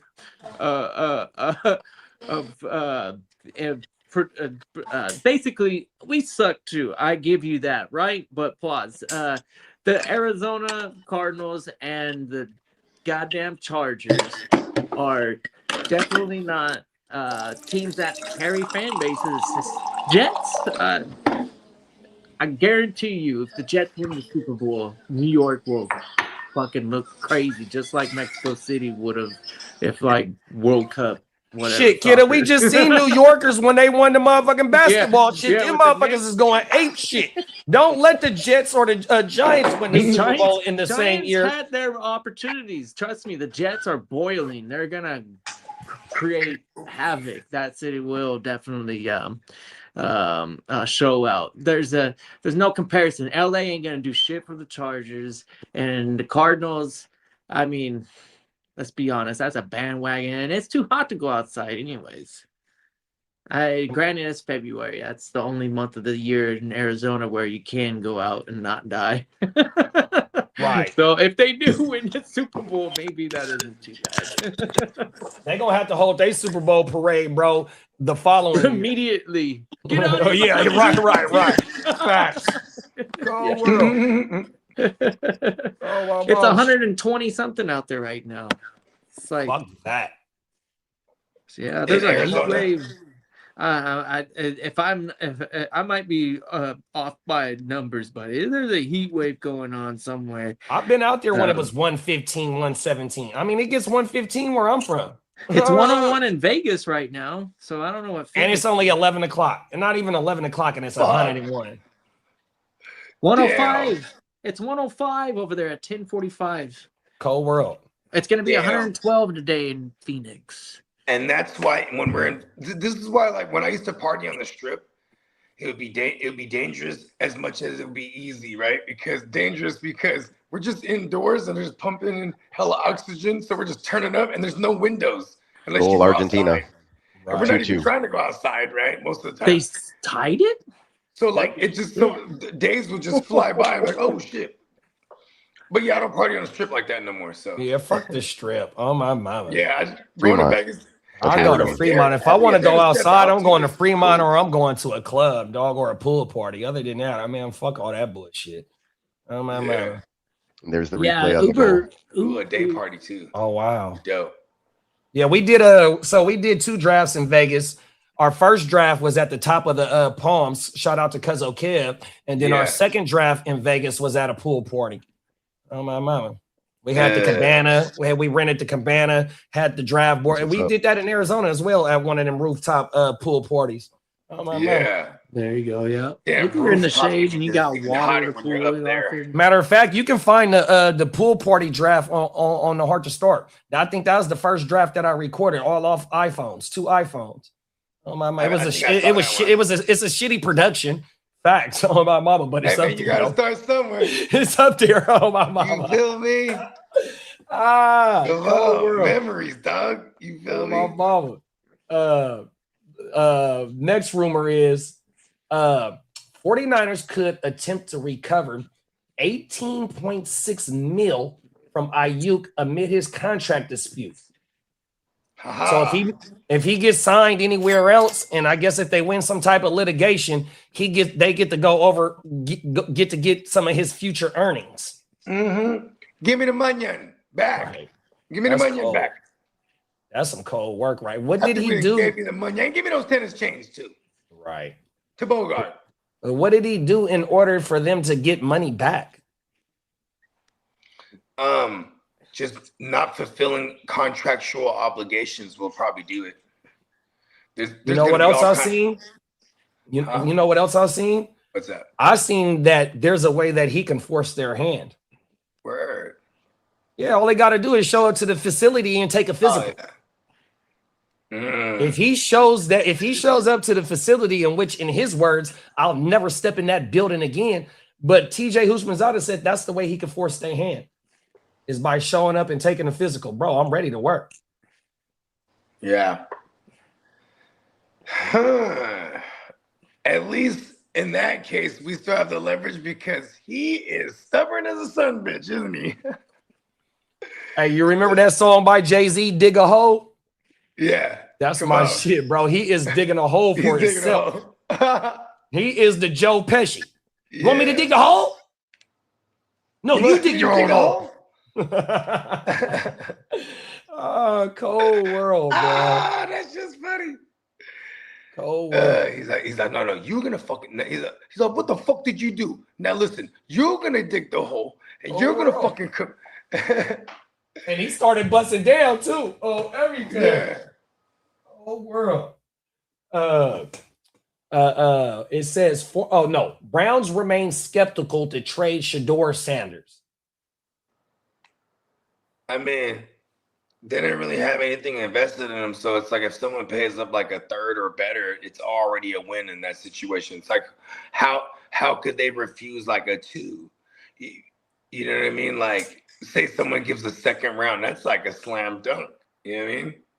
Also, that means that team believes that he's a starter. So that's the reason why they're skeptical of trade him. Oh, everything. If they trade him and he turns out to be a starter, bro, he got 3 more years on his contract at probably like $1 million per season.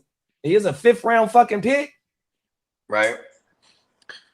There's only so many teams right now that are desperate for a quarterback that are willing to like even test them, test that water. I don't know.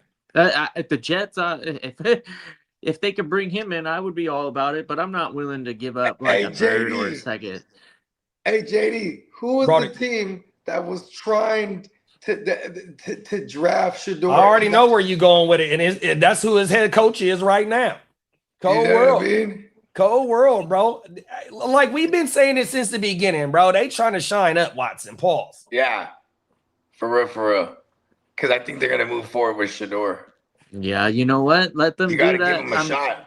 I still need to find a way to trade this guy. Whole world. I know. I'm like, I need them to say Watson's a starter so I can trade him to a QB needy team in one of these dynasties. Yes.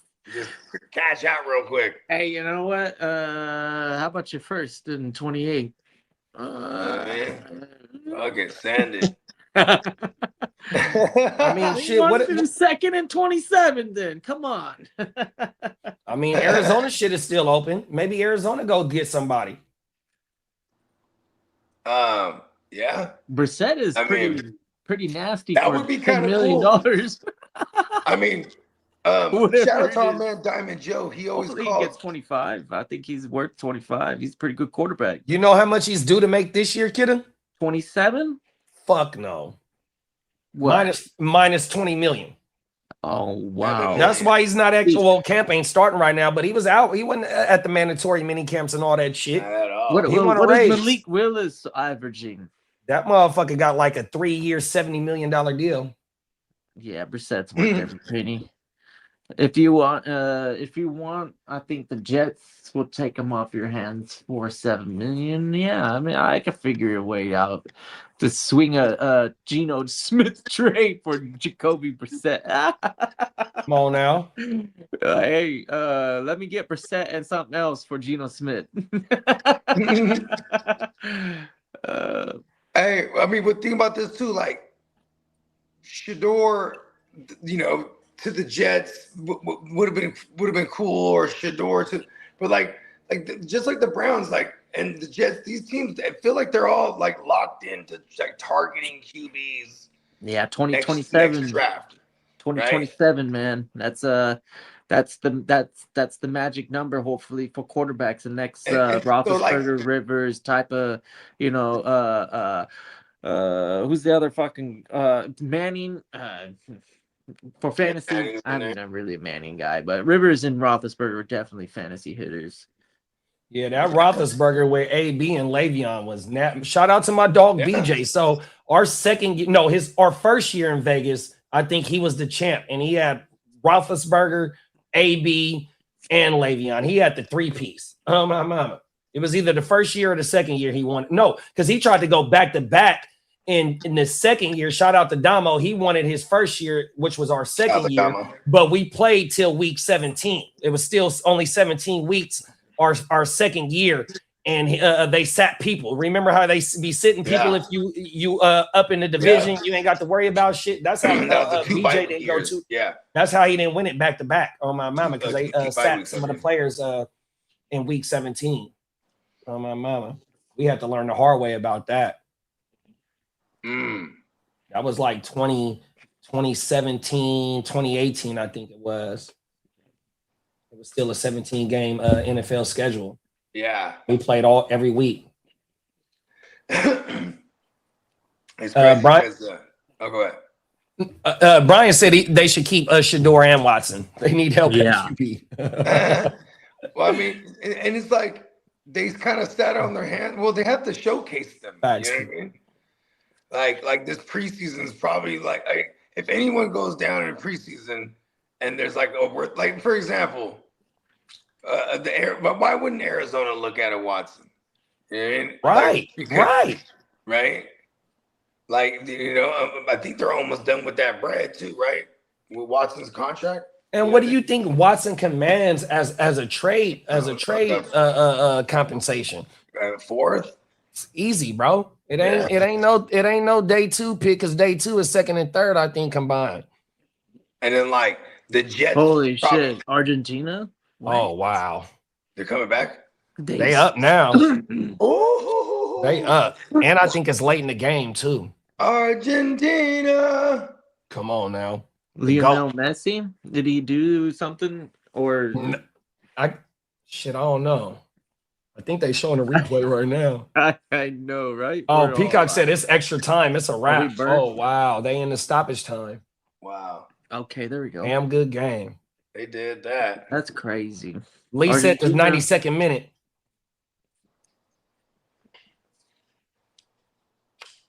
That's too bad. I was rooting for Egypt. I thought that would have been cool for them. Shout out to Minnesota Dan. He on that 3P shit. Same gang shit. He said, I forgot about the TFL, bro. I don't even want to talk about my woes in the TFL. Fuck, dog. My first year in the TFL, I had a 4-piece out of Cincinnati. It was Burrow, Chase, and the best gritty in the world. 100%. Shout out to Minnesota Dan. Yeah. Oh, everything. See, that's another thing too. Is like Burden, I'd take him over Higgins. Going back to Burden earlier. Oh yeah, that's easy, big bro. I agree with you. I agree with you. But I think Tiggins had double-digit TDs last year, even though we can't bank on that from year to year. But he did boom last year. Didn't he? I think so. He had like 11, I think. But it's just the shit with Luther Burden, though. It's like, bro, he's gonna get force fed as well. Him and Leveling is that short to intermediate route for Caleb. 100%. Yeah, I like a Burden's play style. I'm not gonna say him and Puka are the same, but the aggressiveness is similar. I like that type. They attack the ball. Come on now. And don't give a fuck about defenders neither. That's what it really is too. They get because they yak dudes, you know what I mean? 100%. So when you get they like a Debo, they faster like Debo, bigger. I don't know how bigger Paul's than Luther, but you know what I mean? They get the ball. Once they get the ball, man, fuck everybody else. Oh, everything. And every 10 yards we get, bro, that's an extra fucking fantasy point. So everything. We need all them joints. I think this is okay. We wrapping up the rumor shit. Former Titans GM Rand Carthen, which came up under the Niners situation, plans to reach out to Brandon Aiyuk. 100%. Somebody needs to try and be big bro to him. You know what I mean? TJ said he ain't talked to him in a long time, and he used to be with TJ damn near every day, or they used to talk every other day type shit. This is what I really hope, right?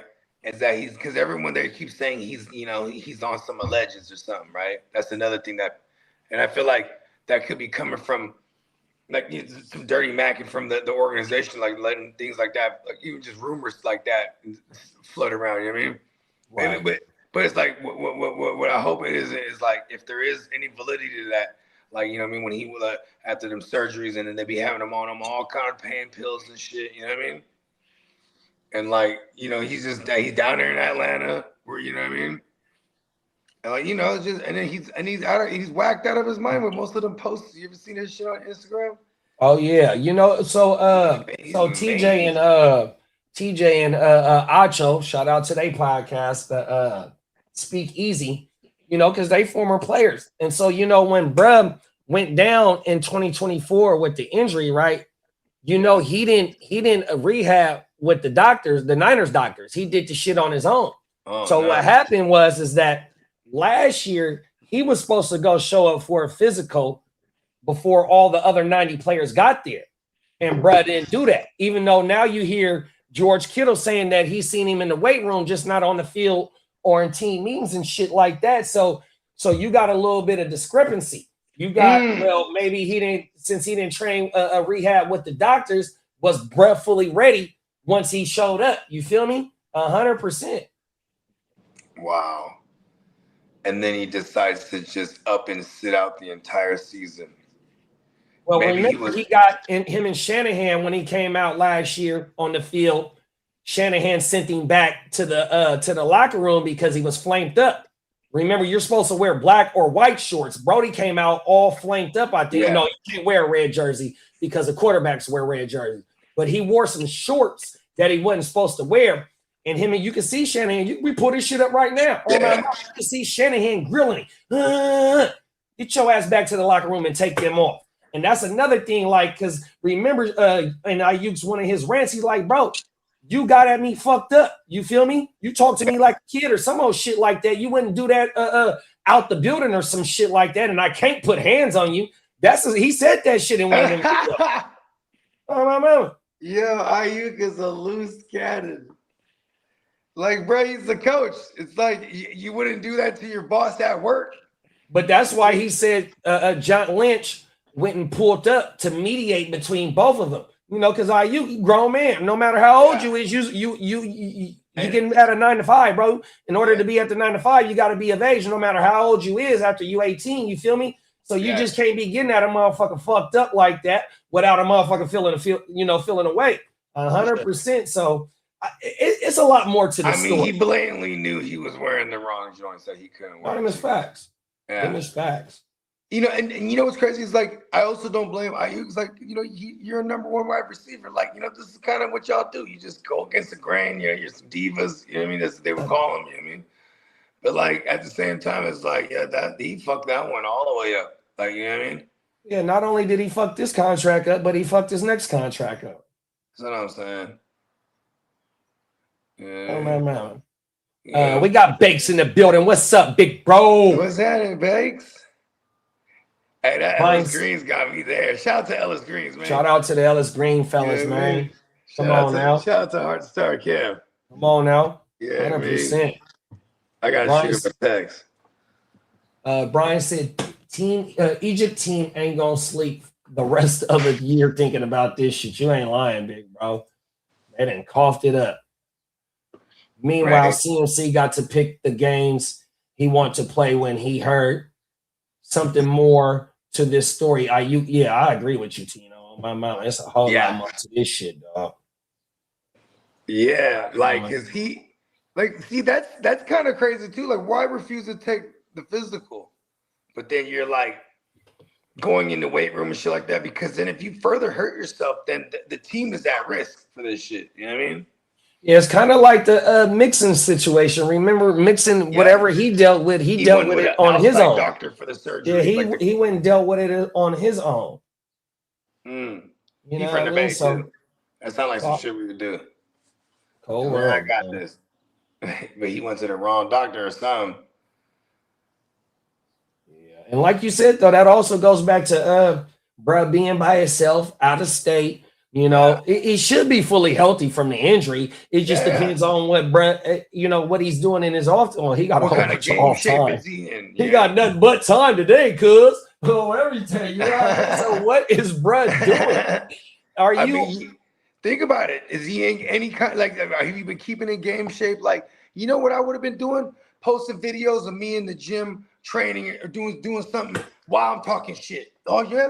You wouldn't say that to me. He's just doing crunches. He wouldn't say it to me for he on his TO. He should have did the TO. On his TO shit.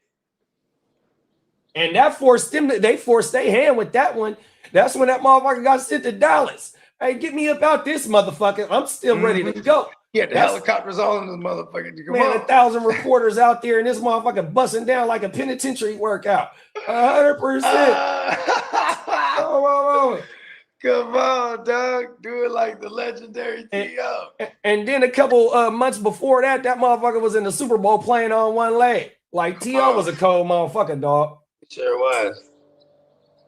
That motherfucker, he had 100 yards on one leg. On one leg.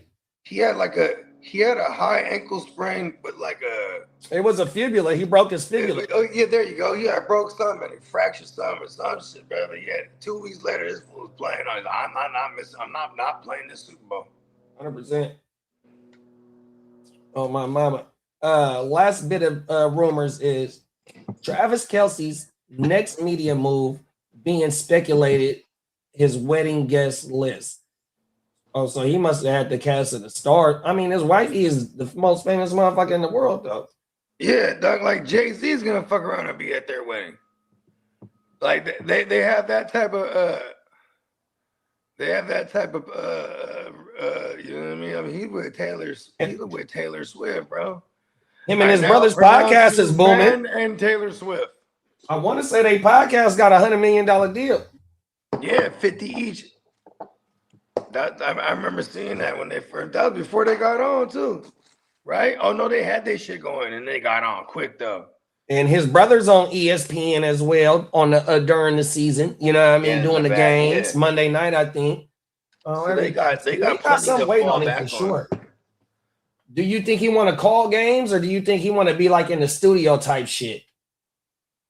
I definitely think both of them are I would love to have them in call games too, because they're entertaining and their knowledge of the game is got to be super high level. So like, you know what I mean? Like this is why I love Romo as a play caller, because like to me he's entertaining, but he's also like he's pointing things out, like nuances, like, you know what I mean? Oh, here it comes, look out for the stunt, or you know what I mean? Like he's just pointing out little things before they happen. I love that shit. You know what I mean? I heard they even told him like to tone it down, because like he's just predicting too much shit. And that's fucked up. That's fucked up, man. Don't be holding me back, bro, on everything. I'm trying to put the everyday fan up on game. And that's one thing I love how you said that, because like he's a part of our football history. You feel me? We seen him in real time. You feel me? So to get that, not to be far from removed of him playing the game and knowing these motherfucking players still interacting with him, because he's one of the best golfers there is, and they all play fucking golf. You feel me? Right. So he tapped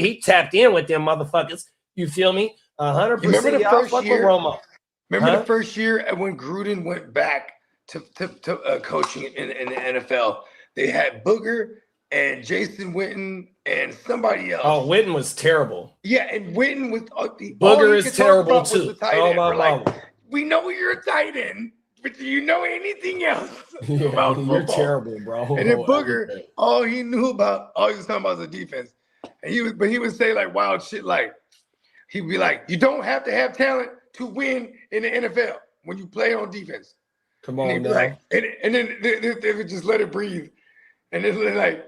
And then Jason was like, "Well, you gotta have some level of talent," and you know, because they weren't even next to each other. Remember, Booger was like in like a cart. Remember? Oh yeah. He was like in the cart, so they on were the talking field or like somewhere. 10 seconds. They would have to let it breathe before the other guy could hear the shit. And then like, so it's like a terrible dynamic. But he's like, "Oh, you gotta have some kind of talent." He's like, "No, you don't. You just gotta have good coaching." And like, I was like, "Oh, okay." He was trying to land something. But it's like he couldn't land his like whatever he was trying to land, because like, oh world, there's no fucking you're gonna have chemistry with motherfuckers, like you got like a 10-second lag or a 5 That's second why, lag. and that's why they took him off the field and put his ass at Bristol, Connecticut, or wherever the fuck they filmed from. He only spent get your ass back to Bristol. We can't have you out here. Everything. Bristol, is that in Texas? I think Connecticut or somewhere. Okay, hey, Lee, where that shit at, Lee? Oh, my mama. I want to say they somewhere in Connecticut. Oh, everything. Tino said Kelsey got that Illuminati connections now. You ain't never lying. They're about to win a Super Bowl again, because he's like, I just want one more. They better not do it this year. Fuck that. Okay, for your birthday, I got you something special. What? You didn't have to, babe. Okay, just don't tell anyone. You're gonna win the Super Bowl. What? Whole world. Too much power. Who's performing? Did they say that yet? Now that I don't know. Okay. Man, Jay-Z needs to drop an album and then just piss everyone off and make himself the halftime show. Come on now. Hove. It's over, baby. That motherfucking Drewski. Did you go watch the BET Awards? Yeah, I watched the gang of it. I sure that did. Motherfucking Drewski is bird. Did you see him in Ice Cube? And Ice Cube, he was pretending to be Jay-Z. What do you think of that? I think Ice Cube wasn't scripted when he was like, they're gonna cancel your ass. No, 100%. He didn't give a fuck. Drewski, bro, he did allegedly Erica Kirk, and that went viral. Word. Bro, he looked at like the Keenan the Keenan, what's their name? And White Girl. He looked at like them. Yeah. He looked at just like them, bro. Oh my God, I missed that. Good, thank God. Whole world. I don't think I want that visual. He did the bro. She was like, I'm suing and all that shit, woo wop, but you know. Facts. Damn, they tore her ass up. He fucked her up. Damn. And Drewski the illest, dog. And I was tripping because I didn't before I went into watching it. You know, I'm obviously watching the replay. I didn't know Drewski. I didn't know anything about it. I was just like, so you know what I mean? I didn't know Drewski was fucking hustling and shit. Or, you know what I mean? Even them skits was funny to me, but people were like complaining about the skits. But like, I guess he's recycled a bunch of those skits. I don't know. When he came in as the pastor, that's one of his viral ones as the pastor. Yeah, you gotta watch that. You seen that one? Have you seen the skit of the pastor? I mean, that's when they popped it off where they're in church. Yeah, but you got to see the one that he did. You know, because like how you said he recycled that shit. So yeah, he did that shit on his channel. Oh, so that's how the shit get. You know what I mean? Yeah, that's dope. So he's bringing it to life. Facts. Yeah, it's like you got the skit on the fucking channel, and then boom, we're gonna do the live version. So he reminds me of Eddie.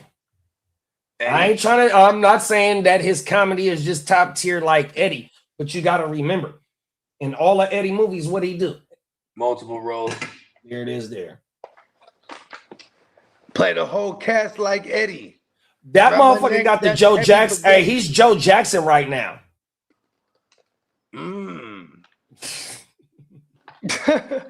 Damn.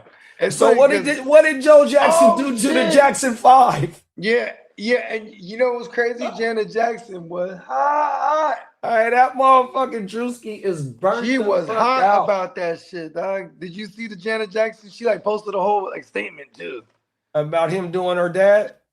Yeah, like look, you can go. I guarantee it's on YouTube. It's a YouTube short. Just put Janet Jackson reacts to BET Awards.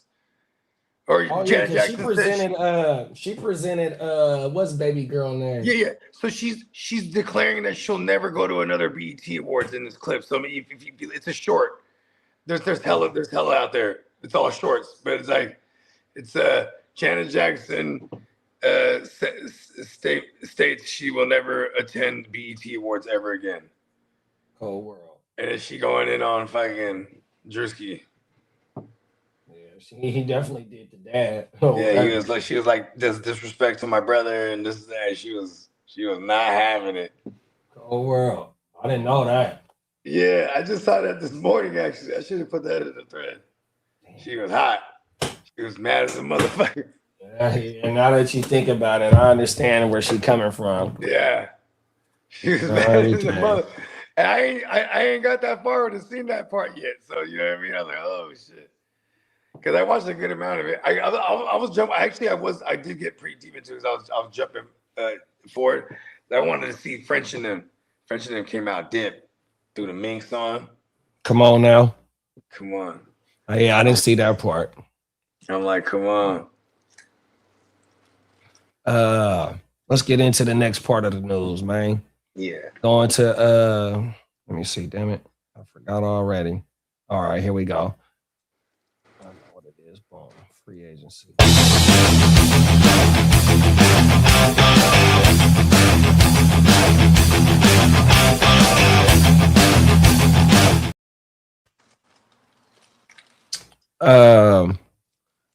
Cornerback Rasul Douglas signs a 1-year deal with the Washington Commanders that could be up to $3.8 million. That's like a rotational role. Good for him. Rasul Douglas was a bad motherfucker just like 2 years ago, maybe. Where was he, in Green Bay? He was with Green Bay. Prior to that, I can't remember where he's at, but he was killing it in Green Bay. Come on now. Dolphins not expected to pursue edge or secondary help. They're like, listen, we're trying to get the highest pick. Them is facts. They want to go. Hey, they are the 16 or the 14, 15 and O's. They might fuck around and reverse that, bruh. No, you Cold ain't world. They done tore that shit down. And you know what's hella funny about that too is like, damn, like because Malik Willis, look at his back, like they can easily go grab another QB. Like, it's crazy how they just paid HM too, so they're locking that down. And they got Denver's first. They got Denver's first. That's wild. And Denver better hope they all right. They better not give Miami no top 15 pick. Everything. And Miami, they're banking on it. They're like, listen, you know, it'd be all right if y'all just suck. 100%. It's all right. Just lay your arms down. Nick Chubb Rock. Unlikely to reunite with the Browns. Yeah, they got their backfield sewed over there with Judkins and Samson. I want to talk to Samson. Come on now. Former Lions cornerback Terrion Arnold clears waivers and becomes an unrestricted free agent. So what's his case looking like? Did they say anything about it? Like that I haven't seen nothing on, but I think that's still a long way away from even being settled. Because then, someone's gonna sign him. Speaking of that, the next thing that Lee has in there, he says Raiders expected to host Terrion Arnold for a visit. I mean, I was just about to say, why don't the Niners do it? Shit. Oh, bro, he has legal litigations, bro. Commissioner Goodell is not allowing that motherfucker to step nowhere near in no facility right now. You know what's crazy about that is he's not. I don't know why they didn't put him on the exempt list already. Oh, world, bro. I mean, if that's the case, right? Because then let the man then the man could theoretically sign a 1 year, hey, just let me go get $5 million real quick. You know what I mean? $6 million. Get away from me, fly. Shoot, fly, don't bother me. Let's see. We're gonna pull up his motherfucking charges real fast. Lions. Let's see. What date is this? Inside. Oh, this is New York Times. Let's look at this. Let's pull it up real fast. Share the screen on this joint. Right. Share screen. Inside the chaotic, violent week. Okay, here we go. Inside the chaotic. Let's put that down. And this is from The Athletic, which also is owned by the New York Times, with also former employer Dirty Diana used to work for. Okay, let's get into it. It says, shout out to Melody Gutierrez, Adam Kilgore, and Matt Baker. Please go subscribe to the Athletic, and damn good job from them three on this story. It says Terrion Arnold was looking for a thief. $250,000 was in cash, jewelry, and other valuables had vanished from the beach-themed townhouse the NFL cornerback had rented in Largo, Florida, about a half an hour outside of Tampa. Talking with police, Arnold ticked through the list of what was missing: $80,000 diamond chain and pendant with his initials, a Goyard and Louis Vuitton bags, 4 pairs of Louis V shoes, 2 rollies, a cell phone, and what he called the most important thing, his Bible. At one point, officers zeroed in on the cash Arnold reported stolen. It was $100K that was stashed in the bag in the Airbnb. Must be going to the Hard Rock Casino, they surmise. OMG, I was... Arnold responded, according to recording on the call obtained by the Athletic from the Largo Police Department. It's the offseason, man. Blackjack and roulette. Arnold's playful tone believed that what he had unfolded in the days prior. Get this bullshit. Where is the charges at, bro? It's interesting though, because this is the first time I've ever heard of what actually happened. You know what I mean? Oh, my bad. Let me go back up. No, it's all good. Among the relievers, he had rented a Airbnb town. Among the relievers were Bokai Hilton, Arnold's childhood friend, Freddie Hughes, then 26, known as Fredo, Ariana Del Valle, 18. What the fuck? I had an 18-year-old bride in this motherfucking case. Whoa. Also occasionally staying in the rental and joining the entourage at the clubs were 2 friendly associates outside of Arnold's. Man, this only tells what they telling the story. Yeah. Where is the fucking charges at? All right, let me get out of this shit. Yeah, fuck it. That got weird. It's a damn good story. Shout out to the motherfuckers that wrote that. Yeah. Shout out to the Athletic. Give us money. Terrion Arnold's details multiple felonies. Here we go. Right here. Let's see. Arnold has been charged with 4 counts of kidnapping, 4 counts of armed robbery related to this incident, allegedly. Dave Burkett of the Detroit Free Press noted that the charges could lead to oh no, we're not going to read that. 6 other individuals have been arrested between the February 4th and March 21st. 3 victims listed as adult males in their late teens had visible injuries from being and held at wham point, wham whipped, personal. Oh my God. Yeah, see, this motherfucker is not worried about no football, y'all. And ain't no team, or basically, ain't no team worried about him playing football right now, dog. All right. Let's get into the next set of news. Oh, Buggy went out on the Matrix. We got 9 comments. We can get caught up in the comments. If the most important, there go Ball right there. If the most important, he would have listed Bible first. That's just, you ain't never lied, Peacock. Oh, my mama, it's a cold world. Brandon said it's easier to prevent stuff from getting stolen in the first place than it is to get, oh my goodness, free game message. Oh, my mama. Real. Oh, there go Peacock on the case right now. Terrion Arnold's charges case details Arnold, former first-round cornerback, is facing 8 felony charges stemming from a 2026 February incident. And, yup, good looking, big bro. Damn. Burnt out. Dude is a millionaire playing in the NFL. Does he need this shit? And a first-round pick. Oh, my mama. You ain't never lied, Brian. Shout out to Clock Management. What's up, big bro? What up, Clock? Oh, my mama. Top of the morning. Yeah, that shit crazy, bro. Terrion, I mean, we kept we didn't really have any details. We just kept reporting that, like, bro was like locked up. You posted like a crazy $1 million bail or some shit like that. Yeah, $1 million bail is motherfuckers that get hit with the woo wop. You know what I mean? Yeah. You know that big when you fighting that L case, that's what the $1 million bail mean. You ain't lying. He got 8 Fs allegedly that he's gonna be charged with. That's crazy. Oh, really? Yeah. The last thing on his mind is football. 100%.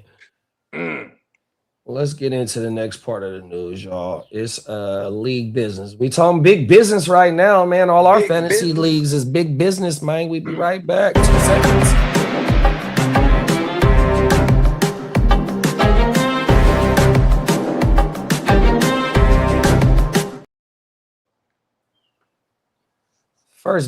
First bit of league business. The Kansas City Chiefs receive a C+ offseason grade from many analysts. I mean, I thought the Ken Walker move was good, but like maybe they mean because they didn't really get any other weapons. You know what I mean? We love that for fantasy with Rice, right? Just soak up all the targets.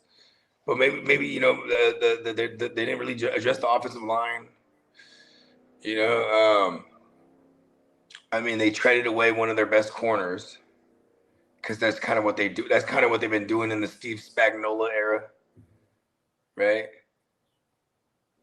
Yeah, I mean, to me, it's what they offseason means. They believe in their offense, like you said. We that's high for us as or Rashid Rice believers. Right. And everything was on defense, though. Even though they lost a few pieces on defense, McDuffie, Cook, Chenal, you know what I mean? But they tried to attack that as well, you know what I mean? So you bring in I forgot the corner name from LSU. They brought boy back from LSU, and then they brought the boy back Snead from Tennessee. Oh, 100%. So that's badass. Yeah, 100%. They still playing chess, big bro. They still playing chess for sure.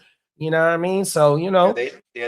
legit over there. Yeah, you know what I mean? Snead familiar with Spags, you know what I mean? 100%. Spags got him paid, you know what I mean? You bring in a rookie. Then they bring him back on the low. This is like how the Patriots were operating with Brady back in the days. Come on now, talk your shit, big bro. Yeah. So, C+, it is what it is. They just hating on Kansas City. They hating on Kansas City, bro. That's all that is to me. I like the K-Walk. You know what I mean? The K-Walk 9 or KW9 signing is a damn good signing because they haven't had an explosive running back like that in a long time. Real talk. Like, shit, man. Not even when Kareem Hunt was dope, he was more of a yards after contact guy. So it's like, you know what I mean? Like, yeah, we haven't seen an explosive running back in that. I guess Damian Williams was pretty explosive. He ran like a 4.3. You know yeah, I forgot. You used to call him. Was that double barrel? Is that the double barrel you used to call him? No, that was Darrell Williams. Oh, okay, But he was dope too because he was super utility. You know what I mean? He's not explosive, but like, bro, he just gets the yards. Yeah, he's the one that killed us the first Super Bowl. That was Damian. Oh, that was Damian. Okay. Yeah, that motherfucker got busy. He got busy. You know what's crazy is Damian Williams. He was. If I remember correctly, he was undrafted same year as Mostert, and they were together in Miami, just on the practice squad or whatever it was. Yeah, because I want to say Mostert was like with 5 teams before he got to us. Yeah, but him and Damian Williams were together there, and then they were playing against each other in the Super Bowl that year. You know what I mean? Or when we played the Chiefs that first time. And Damian Williams, I still say he stepped out, dog. Talk that shit, bro. I think it was like a second. That don't even matter, bro. If Brody hits E. Sanders, it's game over. Flip. Yeah. That's all you gotta do, bro. And he completely, bro. You don't even got no motherfucking arm, and how you overshoot him? Colonel Sanders was wide open. Bro, you don't even got no arm. How do you overshoot him? That Green Bay game, you only threw 7 times. He put it all in. He's like, this is for all of it. Hey, what is he? His last name is Garoppolo. So you think he's Greek? I mean, yeah, he's like his mother Greece. This is for you. I'm gonna put all this into this. Oh, everything. Real talk. Oh, my mama. That motherfucker thought he was some kind of Maximus in this motherfucker. 100%. He tried to state his fame to be a Greek god on that play. Pause. Cold world. Oh, that shit hurts, bro. Oh, everything. Fuck it, hey. Brandon said best classic, best pieces are aging out though. We will be hard to expect much. It will be hard to expect much out of Kelsey and Chris Jones. Nah, Chris Jones is still dominant, big bro. 100%. Yeah, he's still doing his thing. And it's really his cast members, bro. Like, who's the other dude? Man, what's the Greek freak, Colossus? They paid him. They drafted. They drafted a D lineman. He got the bag now. He sucks or something. Like, what happened there? I want to say they took his name as R.J. Thomas or R. Mason Thomas. He's an edge. Yeah, they took him in like round 2 or round 3. They went defense for their shit. Okay, word. Yeah, they let this is for Sparta facts. Peacock said Emmanuel Sanders had the best fantasy year after a leg injury I've ever seen. Only time I regret avoiding that injury dip. Cold world. I remember this.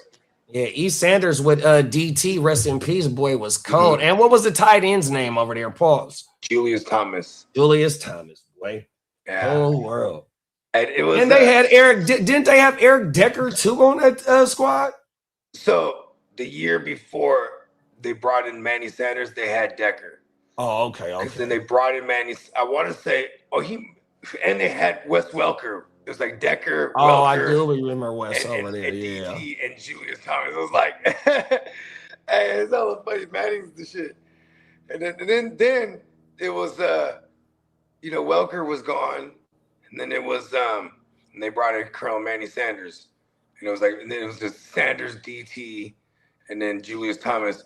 That was that 14 year where they Sanders went crazy, and I want to say that was his first year with the Broncos, and then that was the first year where it was like, okay, now Antonio Brown definitively is the one over there. You know what I mean?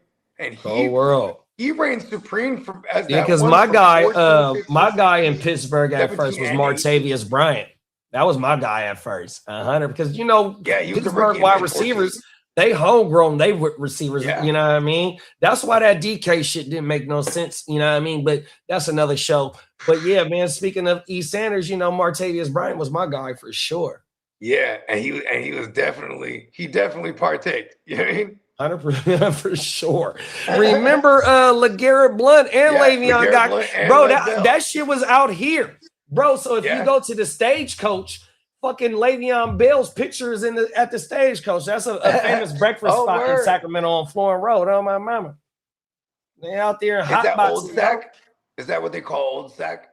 No, it's on Florence Road. It's not too far from you. I'm still maybe about 15 minutes away from you. Where are you from? Okay, word. Oh my mama, it's by Burbank High School. Not too far from Burbank High School, and it used to be called Florence Mall, which is where Walmart is. Back in the day, we used to go there. That was one of our hangouts at Florence Mall. It's not too far from going down. Matter of fact, it's on Florence and Franklin. The cross streets is Florence and Franklin. Okay. Oh my mama. And I ain't gonna hold you. We fell up. Remember I was telling you I fell up into that casino? Yeah. Yeah. Like I wanted to see now. Next time I go, I want to go in there and I want to eat. You know what I mean? Because they had some joints in there. Yeah. Yeah. I'm trying to find every excuse to just fall in there because whenever you go there with no intention to gamble, that's when you win. Because we won last time with that same shit too. Like, fuck it, let's just go there and eat. Yeah, 2 years ago, I did a live draft in there. My coworker Steve, shout out my big bro Steve. He the commissioner of that league. Shout out to Steve, man. Yeah, we did a live draft in that bitch. He rented out the room and all that. We all had to pay a couple extra dollars to get the room, and you got to buy food and shit like that. You know what I mean? But we kicked it in that bitch. Got fucked up. Did they allow you to BYOB? Nah, we bought from them. Okay. Yeah, that was my IPA days on everything. So like 2 IPAs, 3 IPAs in, I was ready to go. I completed all my draft. I wasn't hanging out. I was too fucked up. It's like pew. Hey, we just take care of business. You know what I mean? Come on now. Hey, remember Acito? Remember Ace in Painting Foods? Like, I don't really do the club. Get in there, boom, boom, talk to her, gotta talk handle to her. my business and out. So everything. It's a business trip first. You feel me? Oh, I know. I like that motto because last year I was all party. I was on vacation. I was like, that's right. I'm here for business first. Business first. Hey, but you know what though? Hey, the west side is the warm up for the east side though, big bro. It's true. I get to the east. By the time I get to the east side, this year I was like, okay, we got a whole mansion. It's kind of dope. You know what I mean? Have you thought about draft day for the TFL? What else is our other redraft league? Is that the only other redraft league? Is a TFL? Yeah, is that what the one I'm in? I also want to move to TFL to sleeper, and then the ones that don't want to rock with it on sleeper, that's fine because I can replace them easily. Most of them are probably just gonna move over to sleeper anyway. So I got a question. You said, or I'm asking, the TFL will no longer be on Yahoo? Yeah, that's what I was thinking about. Oh, wow. And I even toyed with the idea of just not doing the TFL because of the amount of other redrafts we're gonna do. You know what I mean? Oh. Well, because also it's been like 3 to 4 spots every year. I have to bring back recyclable. The turnover. Yeah, it start. You know how they start to deteriorate. You're like, because look at this. There's look at who's in it. It's there's the automatics me, you, Kitteh, Kitteh, Dennis. You know what I mean? I just say Steamboat. Oh, Candlestick. You know what I mean? There's these automatics, but then then my nephew. You know what I mean? Yeah, and then the it used to be Iffy and his brothers. My arch nemesis. Yeah. What's my arch nemesis name? Obi-Wan. Obi-Wan, that's my arch nemesis forever. It's funny. Obi's from Pittsburgh or something like that. He's from that area. But yeah, that's one of Iffy's cousin's husband. And you know what I mean? But he get down. So he's on. And it's funny because like he got brought in at one point when Iffy's brother left the league. So it's like, you know, and then Iffy leaves, and then I bring in his cousin Ike. And I grew up with Ike before I even ever met Iffy because Ike's my age. You know what I mean? Mm-hmm. And it's funny because like I'm talking about I've known Ike since we were like kids. And then one day, this during the Kaepernick days, I was hosting a fucking a playoff game at my house. You know what I mean? So it's cracking. And if you coming through, he says, "It's cool if I bring my cousins." Bro. I'm like, "Yeah, it's all good. Come on, bro." Then they walked in, and the whole time he's looking at me. I was like, "Are you Ike Ogamba?" He's like, "Yeah." And I never put two and two together because Ogamba is like a real specific, you know what I mean, like, you know, name and shit. Yeah. And you know, it's just like, oh shit, you know, we were just laughing because, bro, like we had like memories when we were like kids, like junior high shit. We had PE together. Oh and, wow! Like, we would just, like you're supposed to run around. We had a park like right next to the school. And you're supposed to run, like when you run the mile, you're supposed to run all the way around the fucking park and come all the way around the backside, and you know it totals in a mile, right? So we would just cut across this grass. You know what I mean? Cheat. Yeah, just cheat. They running 2 minute miles. They got the high school record for the mile run. We would just kind of let people catch up when we're on the other side, right? And then we would just, then we start running. And then we just smoke everybody. Yeah. Then we come through like 5 minutes and 20-second miles. It's like, yeah. Oh, acting like we're hella gas and shit.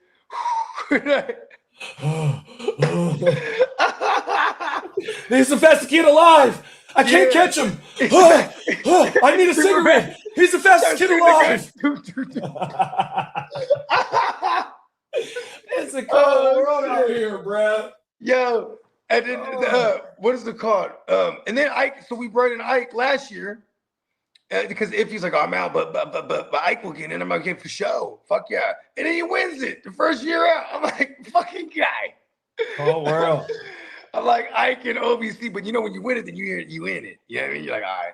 So it's like I could easily move it to sleeper, but I do have to find like 2 or 3 more people because you know it's a $200 league, and I don't want to budge on that. You know what I mean? So it's like, listen, like who's in? You know what I mean, right? But we'll figure that one out because that one was always consistent with the ones that didn't want to do sleeper. Like, cause I want to move. You know what? Too though, it's an all offensive league. I bet you. Once that shit get announced, it's going to sleeper. That bitch gonna fill up 100%. You know what I mean? Because there's savages like Bakes and you know like I mean there's the who's who, and that one no matter what, that one always drafts like, you know, the day before or the 2 days before. You know what I mean? So in this case, I remember last year's draft. Because I was having trouble just like you drafting last year.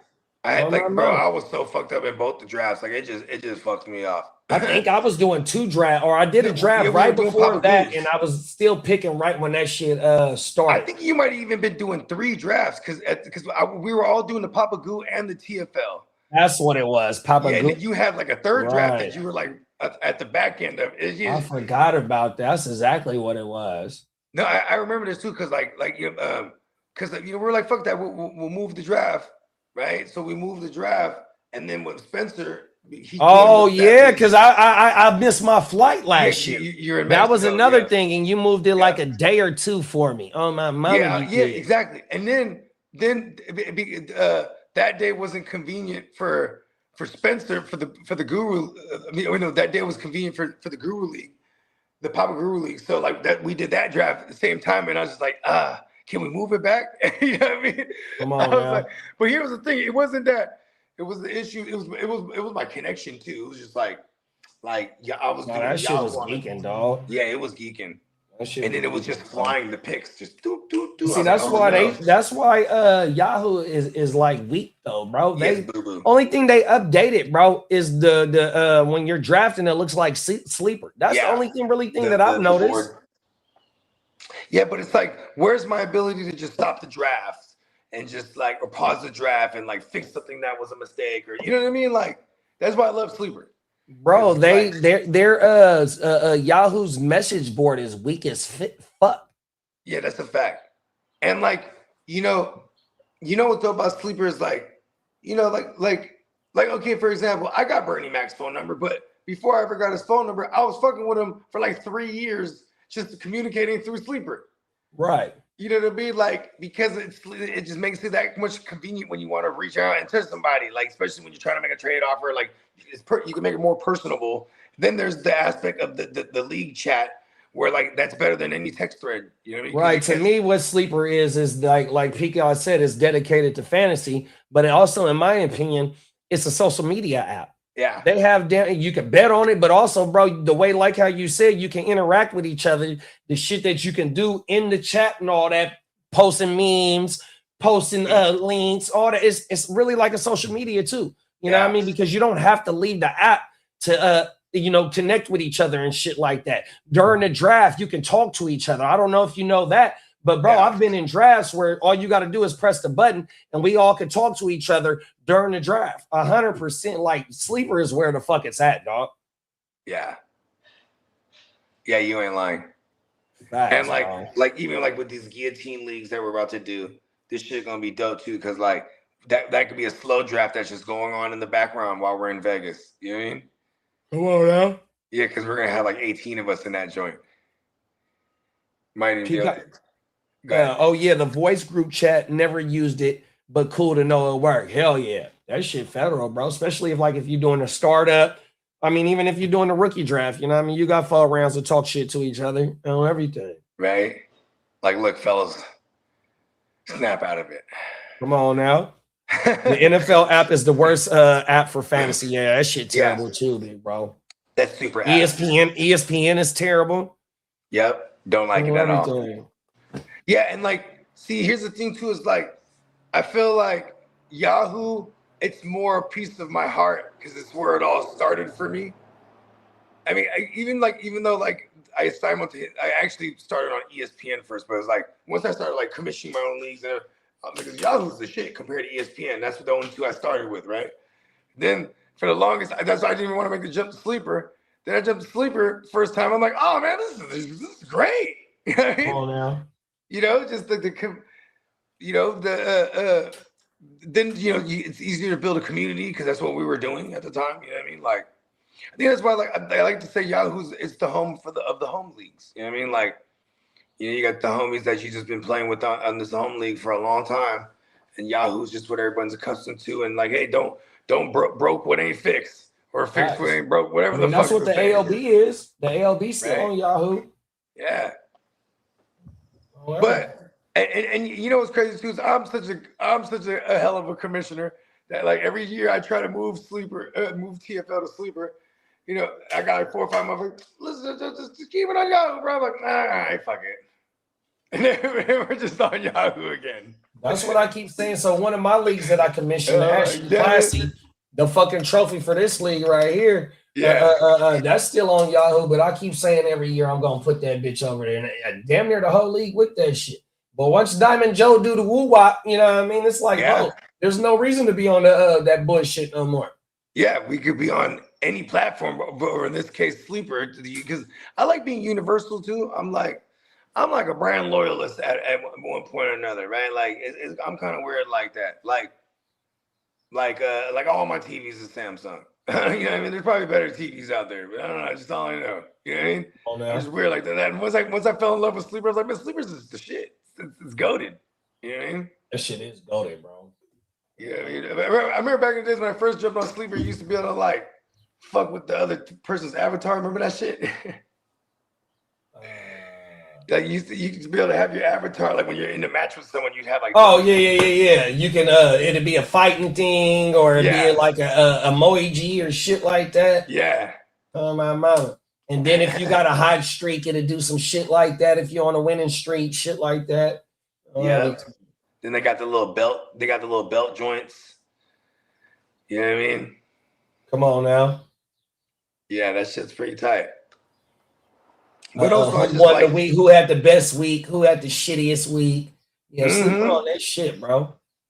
Right. And then it's pretty much fully customizable to the point that I have zero complaints otherwise when we're doing a 32-man league.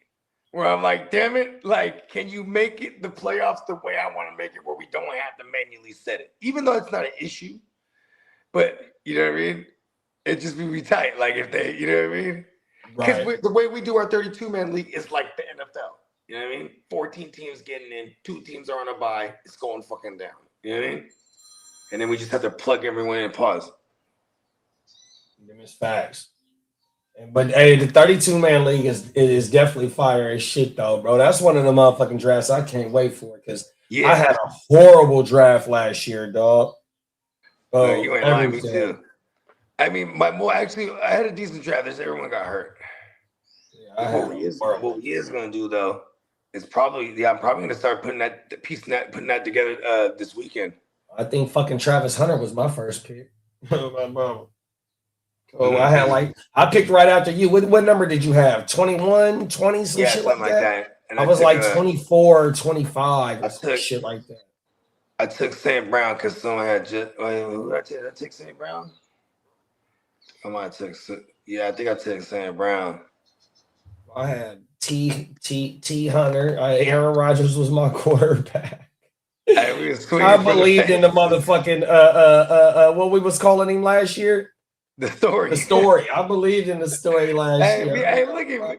We got it. He ran into the greatest defense assembled that we've seen in modern history. Otherwise, the story might have continued. You know what I mean? Oh, world. And the story continues again, though. Hey, Marco said the 32-team league is it redraft or dynasty? It's redraft. We might got a body right there. Yeah. Shout out to Marco from Z. Hey, Marco, you're in there for sure. Here we go. For sure. Yeah, I'll even send you the link to it. This is what we're gonna do because this weekend I'm gonna put the memo out in the joint because I know we're gonna have like maybe 75 to 80% return, but we do have spots to fill. So Marco's in there. Bong. You know when did we start that draft? At the beginning of August, or was it in July we started? It was in July last year. I think we might have already. It was like after 4th of July we had fired it up. Here's the thing too. I also don't mind waiting until like training camp. It's like, you know what I mean, or because it's 2-hour picks, so it does go fairly fast for all things considered for a slow draft that's 32 teams. You know what I mean? Once you get the 32 confirmed and everybody's in the chat, we can start getting a feel of what motherfuckers. That's what we did last year. We could just fire it up as soon as I get the 32 assembled. Oh my God. Like most people are gonna get hyped and they're gonna want that anyway, and I'm down. Peacock said, thanks for ruining my team in the 32 league, JD5. See, cold world out there in that 32-man league is cold. 100%. Right. It's a world war. It's a World War 32. Oh my mind. Let me see what the news said. There was Titans praised for aggressive all season under Robert Saleh. Robert Saleh's getting in everybody's face, huh? Even the GM. He's like, listen, we got to get aggressive. We ain't too far from contending in the division. Everybody's face, huh? Go world. Rams expected to wait on extensions for a 2023 draft class. Is Salah Islamic? No, that I don't know. I know, right? Sound like it, right? Please forgive me. But it sound like it. I can see him making everybody eat halal. This is just a cleaner way to eat. Come on now. He's like, not to worry about nothing. Knowledge of self. Let me see. I'm not writing that. Here we go, right here. Let's see. PSA.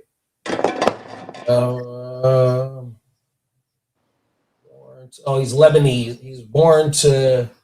Salah was born January 31st, 1979 to Lebanese immigrants in Dearborn, Michigan. 1997 graduate of Fortison High School, attended Northern Michigan University in Marquette from 97 to 01, a degree in finance. Salah was a 4-year starter for the Wildcats, earning all conference honors at tight end. Okay, he's a Lebanese. Shout out to Big Brother. Lebanese. Yeah, I think they got Christians over there too. Come on now. 11-9. NFLPA reports Browns receiver receiving over $88 million in salary cap credits due to Deshaun Watson's insurance. That's good. Hey, look, then it's gonna be funny because, bro, what's the likelihood you think they just up and actually just cut him at one point, like right before the season starts? Right, get your ass out of here. We're gonna let you pick your own team. If we can't get an 8th round pick for you right now, we just gonna you gotta go, bro. No everything, because they can't risk him getting hurt. Even though I think his contract is done next year, but they would have to just fully pay him for whatever it is this year. But he's gonna still be on the roster. Oh, he still has one more season. Fuck, that's there. I know. I don't know that. I'm not sure. But I'm saying if he's still on the roster and he gets hurt, whether it's in training camp or if they keep him during the season and he gets hurt, he's still part of the roster. Damn, that sucks a lot. Yeah, they might as well let Brett go. Yeah, because he just has that thing over his head, no matter what, too. That's why it don't matter like what kind of good ass dude, like not even an 8th. Like you said, not even that fucking supplementary pick. You know what I mean? Like this motherfucker can't even. It's because fucking Stefanski threw his ass out on the field. Yeah, shit. He was a part of that. He was part of that regime when they traded for him. Remember that? But like Peacock said, fucking Bill O'Brien was running the Clemson offense. Stefanski, I don't know if he was trying to help Watson like that. Oh, that's true. Stefanski is a fucking he's a system guy. He's a Gary Kubiak guy. Like, listen, we're gonna run, and we're gonna play action. And you're gonna listen to fuck, preach that motion. You know what I mean? Come on now. Like, yeah, maybe Watson wasn't that bright neither, huh? I mean, look at his decisions. His decisions off the field. Well, because I mean, Bill O'Brien was smart for that. Peacock does make a good point. He implemented that Clemson style offense. Cold world, it worked. Fucking. So, what do you think they do with Brado, man? Do you really think they going into the season with him on the roster? September, he's on the roster. I don't know. I've been saying I don't believe it. I kind of want to stick to my guns and just be like there's no way they're going, or they're really gonna let them duke it out for real in this preseason. You know what I mean? I got a question for you. Okay. If he makes the team over there, right, and say he is the starter and he balls out, does he do they pay him? Do they re-sign him? I mean, they still have him for one more year. Oh, they still got him for one more year. Okay, I didn't know. Yeah, well, technically. So do you go into next year if he balls out? Do you go into the next year with him on your roster? Or are you really if he balls out, now someone's inclined to give up like a 3rd or something or a 4th. You know what I mean? Now they'll probably get that now. You know what I mean? Come on now. And like maybe it's a team like Minnesota or Arizona or someone that like maybe overachieves this year, and they're out of they're out of the range to get some of them higher end QBs next year, right? So maybe they look at a Watson because now you could trade him away on the last leg of his. Because I know the Browns, they can get out after this year, and then they pay whatever little to the cap, but if they keep him around, then he's owed like a decent amount. So it could be in their favor. Trade him. You know what I mean? Then, like I said, they got to showcase these guys. Like it starts in the preseason. I think they got to make it a legit battle for the starting gig between him and Sanders.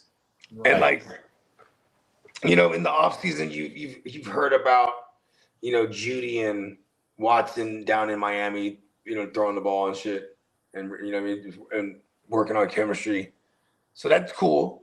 But see, and I just hate this because now there's a stigma on Watson's name. When I hear they're in Miami, I'm like, hey, you know what I mean? Like I can't help but think that because so imagine what these NFL organizations think. That's why no one wants to trade for him because he has that cloud over his head that you know what I mean. He's done some inappropriate shit allegedly.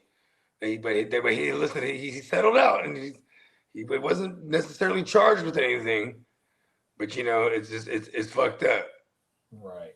I wonder what and I'm not gonna be insensitive to he might have made some bad decisions, but like at the same time too, his redemption story has probably been rough because like he's on the Browns, he has all these injuries, you know what I mean? Nothing but negative in the press about him, pretty much, you know what I mean? So it's probably way heavy on the mental, you know what I mean? No, I agree with you, and that not only that, but it's been 2020, maybe 2019 that we've seen bruh add relevance in the league, not only for fantasy, but being in the league, being a relevant quarterback. We're going into so that's 21, 22, 23, 24, 25. So we're going into the 6th season where we haven't really seen him have any relevance. It's been a whole 5 seasons since he's been relevant. That's crazy. That's crazy, big bro. And the motherfucker was a good quarterback, though. Oh, you know what I mean? The motherfucker he's the same age as Mahomes.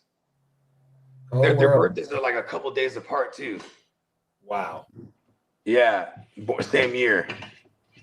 That's crazy. I know, right? One went this one, the other way. Marco said, "How many players on the 32 on the teams in the 32 league?" So you have a super flex spot where you could put your QB. I'm gonna go run and give me a claw. Yeah. So check this out, Marco. You have a super flex spot where you can put your QB and anything else, obviously. Then you have your what's that thing called? You have a receiver spot, a running back spot, a receiver spot. Then you have, I can't remember if we had 2 regular flexes. Yeah, we had 2 regular flexes, right? And then you have the defensive side of the ball, which is 1 of each, and then a flex, or 2 flexes, if I remember correctly. So 1 of each as in a DL, LB, a DB, and then I know there was a flex, if I can't remember if it was 2. There's no kickers. You know what? We might even add kickers just for shits and giggles this year. That'd be fucking annoying. That'd be really fucking annoying. But yeah, and then it's 19-round draft. So we have like 6 or 7, or we have 8 on the bench. We start 11, if I remember correctly. Come on now. Yeah, and you can only legally draft 1 QB. So there's a little bit of strategy there because there's going to be people that feel inclined to get QB early. And then there's going to be people who realize, oh, well, whoever takes QB, they can't touch QB anymore the rest of the draft. Because we have it formatted that way. So you can't even like accidentally draft the second QB. It just won't let you. You know what I mean? Right. So, you know what I mean? And then the other kicker, or pun intended, or no pun intended, the kicker of it all is you can only hold 1 QB also during the year. So if your QB is hurt, you want to put him in the IR, you can't go run and pick up another QB. It won't let you. You know what I mean? And if a motherfucker, if it just so happens that this guy goes on the IR and you don't want to wait, shit. We've seen some instances, especially last year with the array of injured QBs. Fools are dumping QBs, and there's gonna be one available. So it sounds crazy, right? But in the 32, because even if someone liked the QB that was available, they still got to drop whatever one they got. You know what I mean? So it has a different dynamic. Everyone who's never played in the 32 and I convinced them to get in, they go, oh shit, this shit is dope. Just based on the fact that because they thought it was gonna be like, oh, what the hell? No one's gonna have nothing. You know what I mean? That's the first thing people think. No one's gonna have any good players. What are you talking about? Yeah. Come on now. Shout out to the champ, Minnesota Den. Yeah, shout out to the champ, Minnesota Den, for real. You know what I mean? My mama went out there and killed that shit. He started with 1 QB and ended with a different one. You know what I mean? Exactly. Tino said half the fan base in the NFL are females. All the teams know it. It's bad PR if it doesn't work. If it doesn't work, it's over. He's talking about the Taylor Swift thing. Yeah, the NFL is the most popular sports because of facts. 3 flex bogs. I'm a pro kicker and steroids. I hate kickers, bro. Oh, I'm not in. Just in fantasy. Just in fantasy. Yeah. Me too. Then said 1 wide receiver, 1 RB, 3 flex, 1 super flex, 1 DL, 1 LB, 1 DB, and 2 IDP flex. Yeah. See, there it is. Nailed it. Maybe you should add punter and long. You ain't no good, Marco. Oh my mama. But you know what we do get points for is kick returns, punt returns. Come on, I had the boy Isaiah Williams on my 32-man league. Oh my mama. That's how bad I was doing in that league. Hey, he has to blow up games though. Oh wow. You know what I mean? Hey, that's what it is. Remember, that's the only way they would score TDs was special teams. Justin Fields wasn't doing shit. Right. Oh, wow. Oh my mama, the special teams have more TDs than Justin Fields. Yeah, that league was fun though, because it like that's that shit. Yeah, I'm trying to think. Yeah, I like next week if we can get it to going next, because you know what it is too, is just collecting the bread and all the shit. Like, you know what I mean? You know how I rock. I get to it. So I was like, you know what? I've been hella busy. Now I'm like, all right, now things is hella opening up right now. Like I got this like, you know what I mean? It is opening up though, because I've been able to have time to fucking. And we getting new motherfuckers, or not new motherfuckers. We starting to get motherfuckers that's tuned in or been tuned in that's starting to pop back out the woodworkers consistently now because it's football season. You feel me? We got 2 weeks before training camp start. Some of these teams start in the early 20s. Yeah. July 21st, 22nd, rookies. The Hall of Fame teams. And you got sometimes the rookies report before the vets. Yeah, that's true. That's a couple of days before the vets on everything. Hey, it's going down. You know what I love is like it's the training camp aspect is the best for Dynasty too. Because it's like fools they go gaga. The blurbs. Yeah, they're out there looking nasty. Yeah. And you could definitely use to sell high. Or if there's negative blurbs, you can definitely use to buy low. You know what I mean? Oh, now. Negative blurbs are funny. We here, bro. We are here. All right. Din said, don't let me get Puka and JSN. I didn't know that was a part of your team. Sheesh. Good shit. Oh, world. Oh, yeah, but didn't you have to get a quarterback off the wire? I think I remember that. Yeah, when he was on the bye week, he was able to acquire Brock Purdy, man. Oh, wow. When he was on the bye week waiting to come into the playoffs, you feel me? Oh, and Brock went crazy. Yeah. Come on. To the promised land. You know what I'm talking about? Go, we're up. Let me see what else is in the news real fast, y'all. Shout out to our man, Ear to the Streets. Yeah, man. Shout out to the ear, man. Wrong one. Damn it. We got to go to the alleys. It's time to go to the alleys. Where is the injury?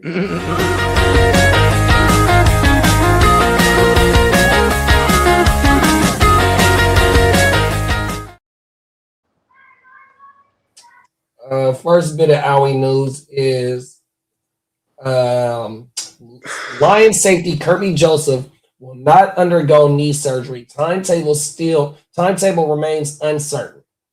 Damn, they're all fucked up in their defensive backfield. Who is the other person that's hurt back there? Brian Branch. Coming off of a nasty Achilles. What league was that Brian Branch won Peacock the last game, the playoffs, when he had them pick sixes?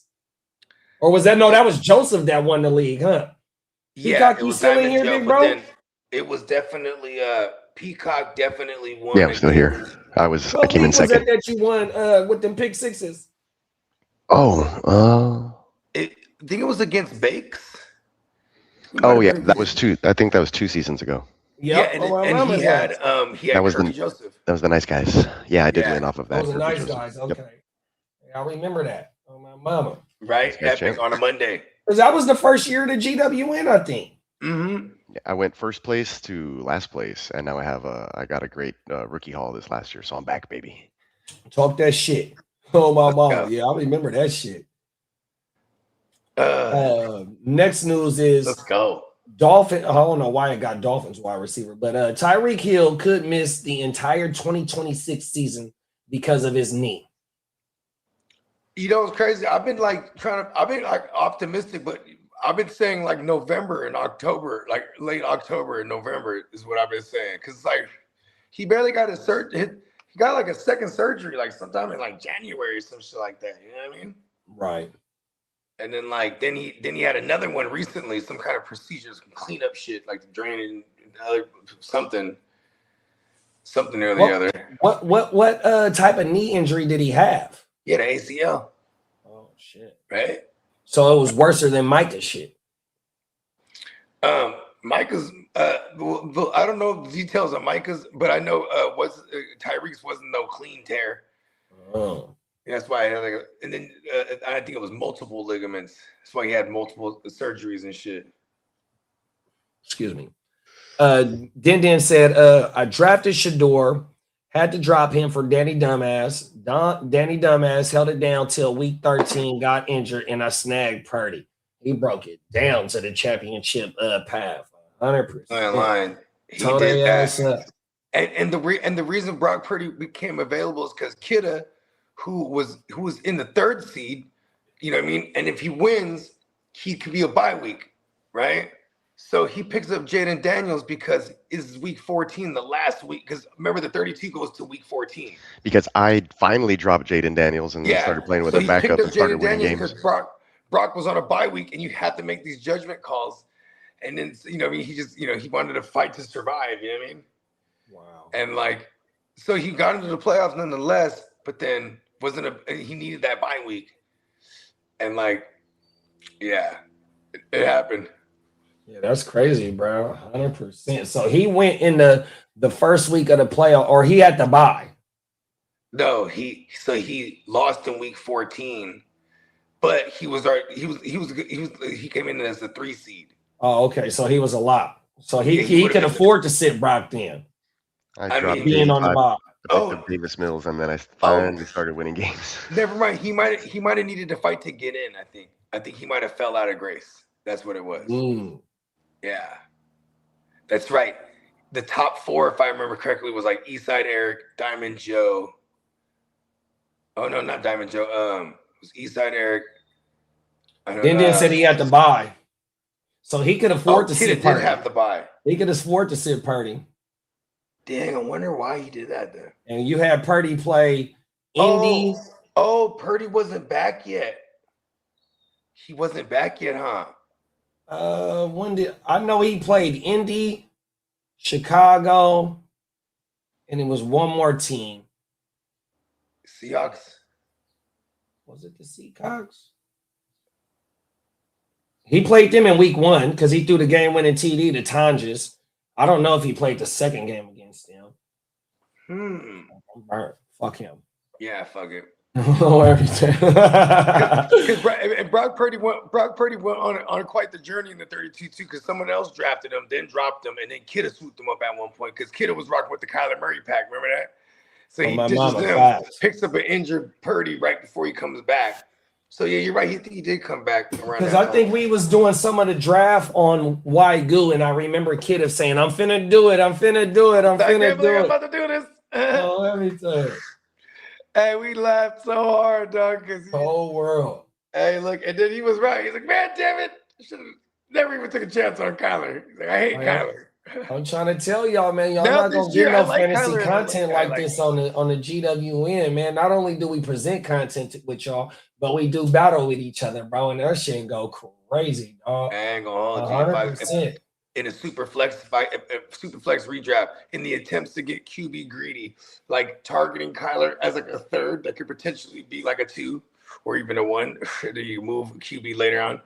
That's one of my moves this year. 100%. Because Kyler's going stupid late. The hype's gonna push him up eventually, or like Dennis might just grab him up hella fast. Dennis gonna grab him up. Let me see. What we say, Kyler? Dennis selects. Minnesota didn't select Kyler Murray. Here we go. Right, I'm gonna pull him. I'm gonna pull his ADP up in a 12-team super flex. Let's see where he's going. QB 5. He is at he's at the 7-12 right now. Who going ahead of him is Darnold, and who's being drafted after him is Bryce. Okay, and Stafford. So he's clumped up in that range. That's not so bad. In a lot of ways, I'd rather him than Darnold. But at least I know Darnold has a clear and definitive connection with his number one guy. You know what I mean? Right.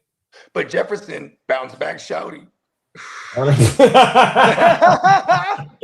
Them is facts, bro. Real quick. I mean, Jefferson shit. He was hyper targeted because he is the offense, but it was just terrible. 100%. Where is he at? He sure did get targeted. It was just terrible targets. WR 21, 141, and 84 receptions.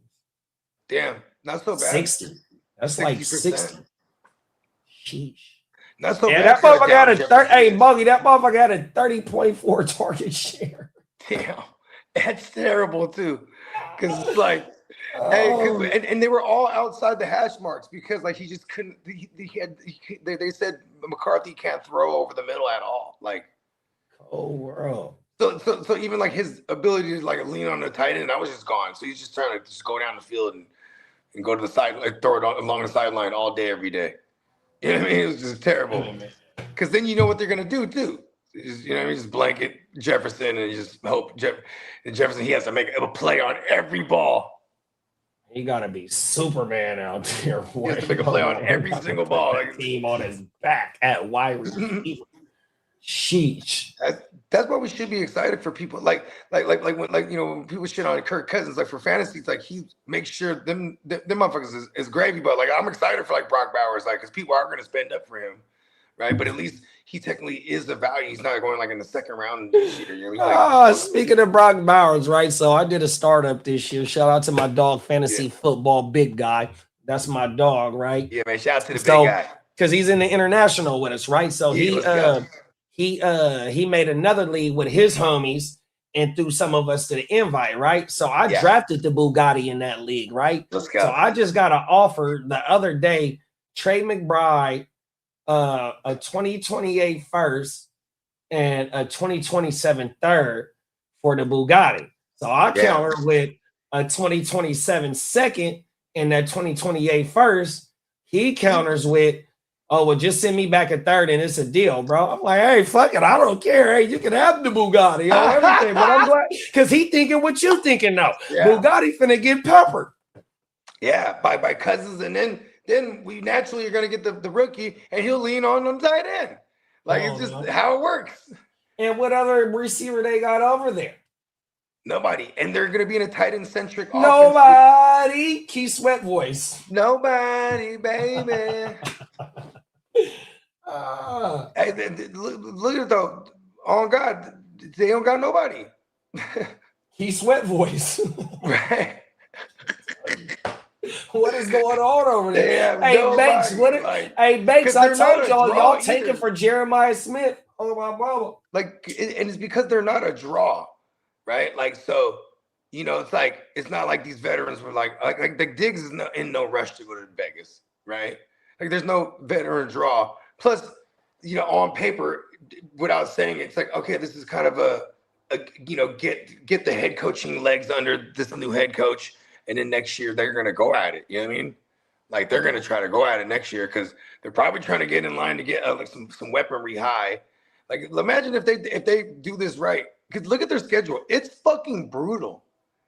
The Raiders' schedule is so brutal to start off. They play the whole NFC West. Yeah, and they play the AFC East too. Oh, I didn't know that. Yeah, so like and they got the Bills. And they play and everybody in their division is playoff teams. And I think they play the AFC North, if I remember correctly. Oh no, not the AFC North. You ain't hear Bates? They play the Shout out to my dog Bates. They play the NFC West. Look at this. They play the NFC West and the AFC East. Oh shit! Here you go, Bogey. Oh my goodness, Tino is a fool, bro. He said, "I won the very first East Side Super Bowl by trading Rodgers for Cap and Arian Foster." Come on. You remember that, big bro? I wasn't in that league yet, but I didn't know them during that time. Yeah. Okay. Shout out. He said that was a 2011 season. Shout out to Tino. So man. I was up in that motherfucker playing poker. Isn't that an MVP Rodgers year, 2011? Or is that the Super Bowl year? No, Super Bowl year was 2010, I think. 2011, that was the first Cap. No, I'm talking about for Rodgers. Wasn't Rodgers an MVP in 11? Because he got. Hold on, let me pull him up. My bad. I know 12 was Manning. Let's see what they say about this intellectual fella. Shout out to Tino, the inaugural. I didn't know that he was the first East Side League champion. Cold world. Talk your shit, Tino. I gotta know my history. Where is the? I only know the new era history. Yeah, he was an MVP in 2011. Tino, you sold high. He was going correct. What is the stats for him in 2011? I'm gonna pull that up. Give me a second. I bet you. Oh, let me guess. Tino. I bet you he had 45. I bet you he had 4,500 yards passing, and he had like a 40 ODPs, 45 tugs. Let's pull up his 2011 season, dog. Here we go, right here. 2011, 15 games played, 500 attempts, 4,600 yards, 68.3 completion percentage. He averaged 9.2 yards per attempt, 257 rushing yards, 3 TDs, and 45 TDs thrown. So he almost had a 50 piece. There. And he averaged 26.9 fantasy points per game, dog. Tino got the house. What did Arian Foster do in 20? Hold on, let me put Arian Foster. That was the Gary Kubiak years, bro. With Houston Tech, him and Andre Johnson. How do I? Oh, I lost. Yeah, I want to say Shanahan was there before he went to Washington with his pops. Here we go, right here. Arian Foster, 2011.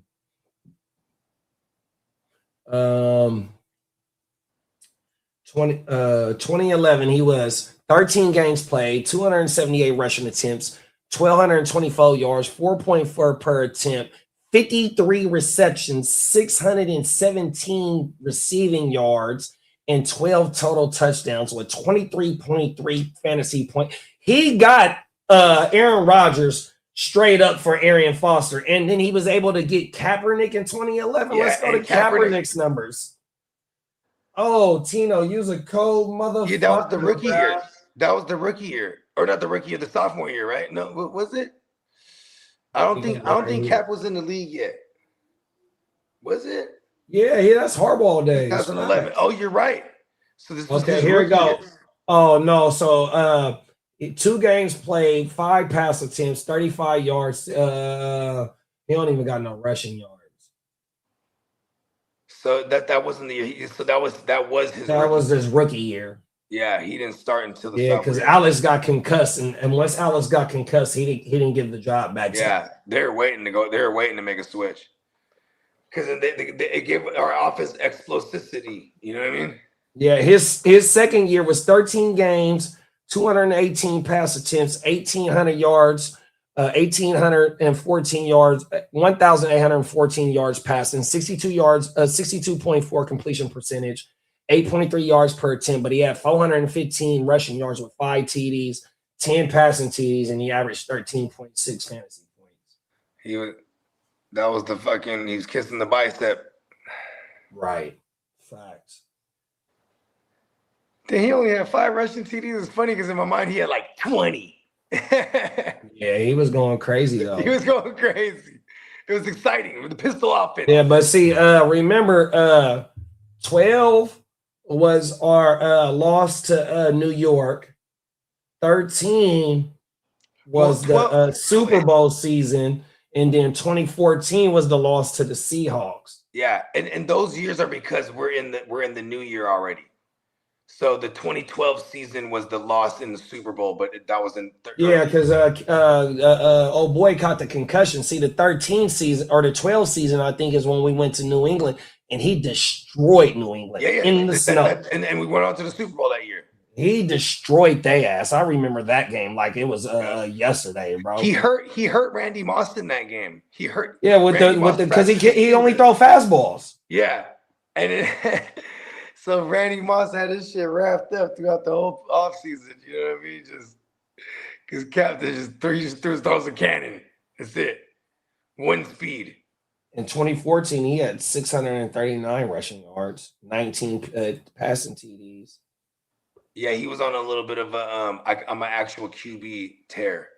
Because remember there was a whole thing like, he's just like a that was his highest yards thrown. He had 478 attempts and he threw for 3,300 yards.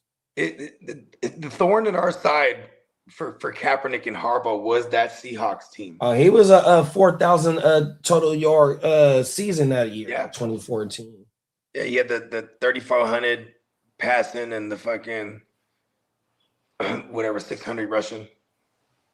Yeah, that NFC Championship against the Seahawks. They got a NFL conspiracy theory video out on that shit, bro, about the whole game from beginning to end.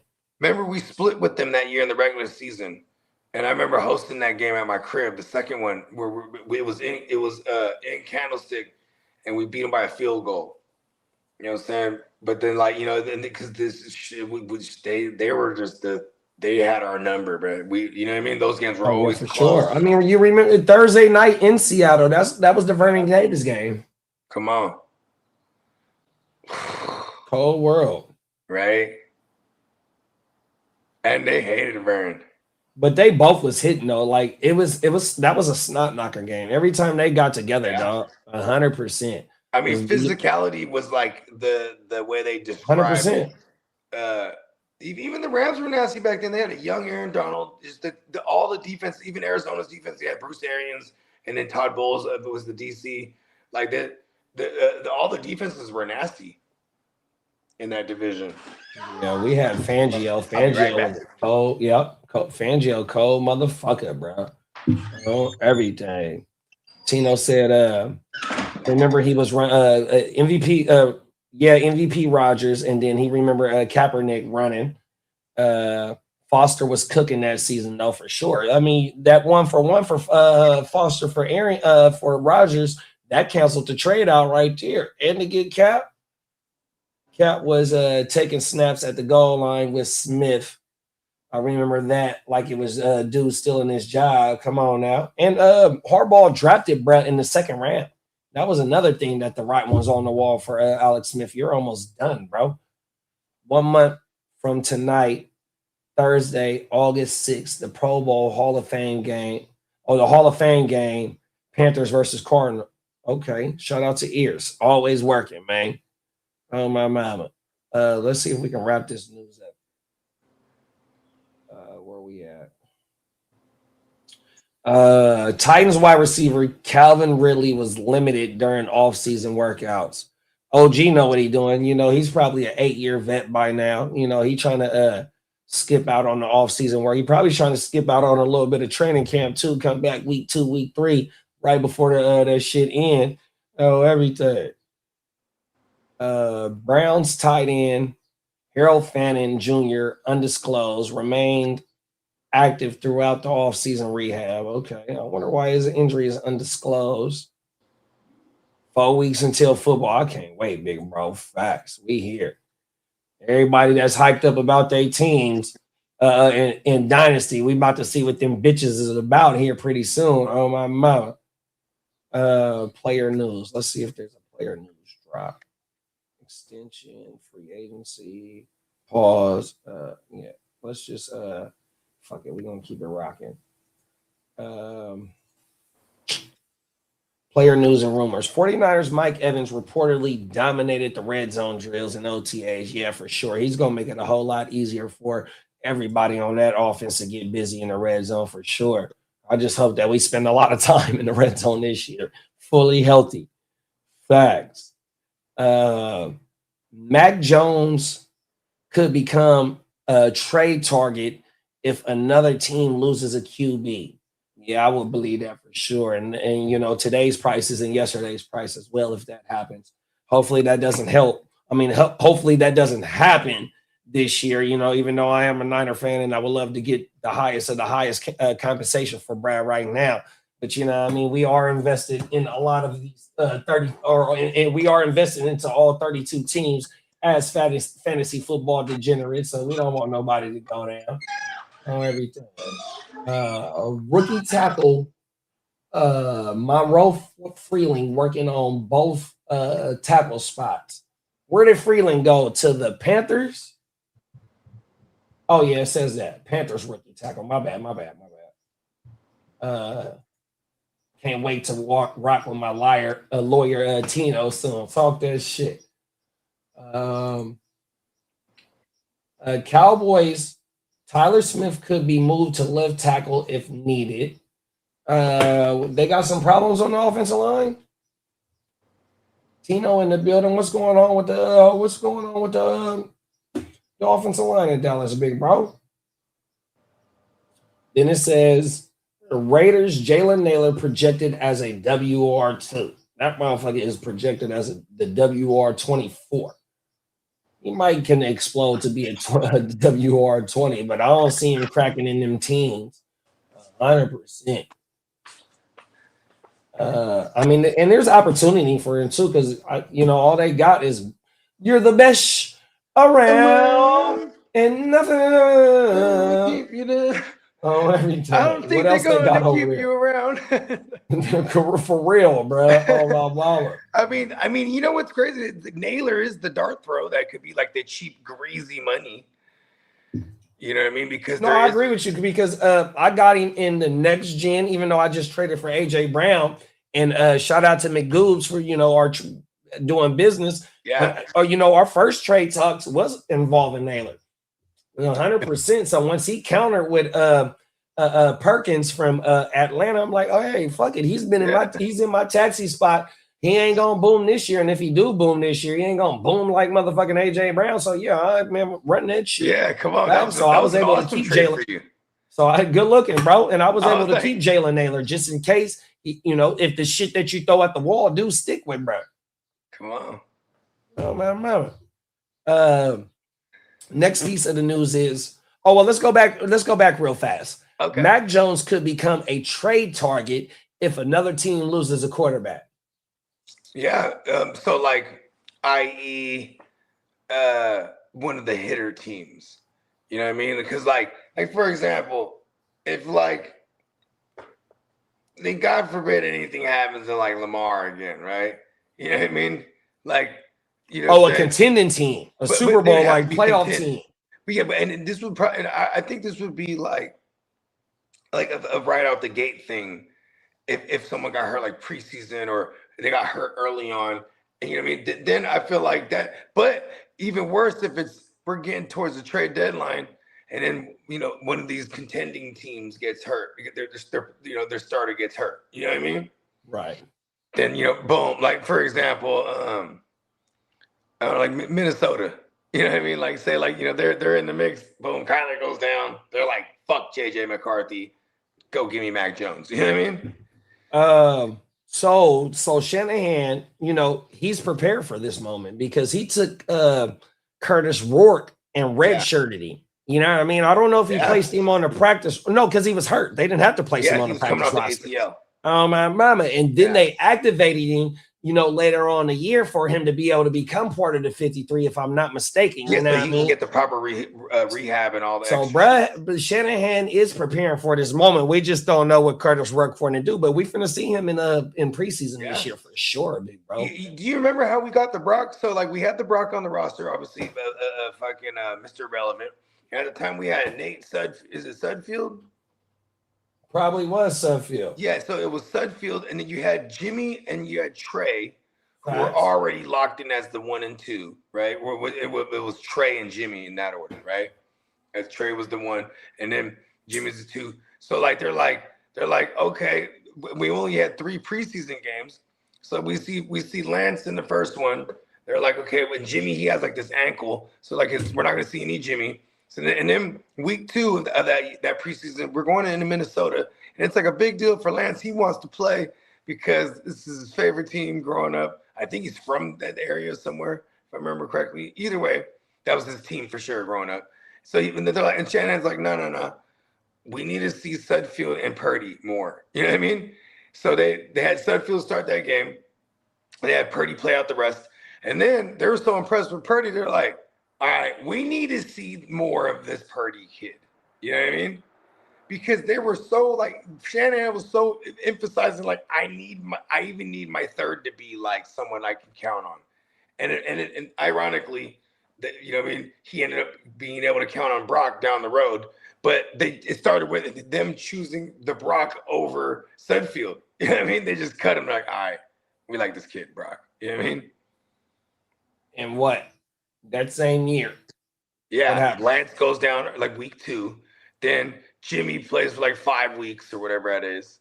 6 weeks.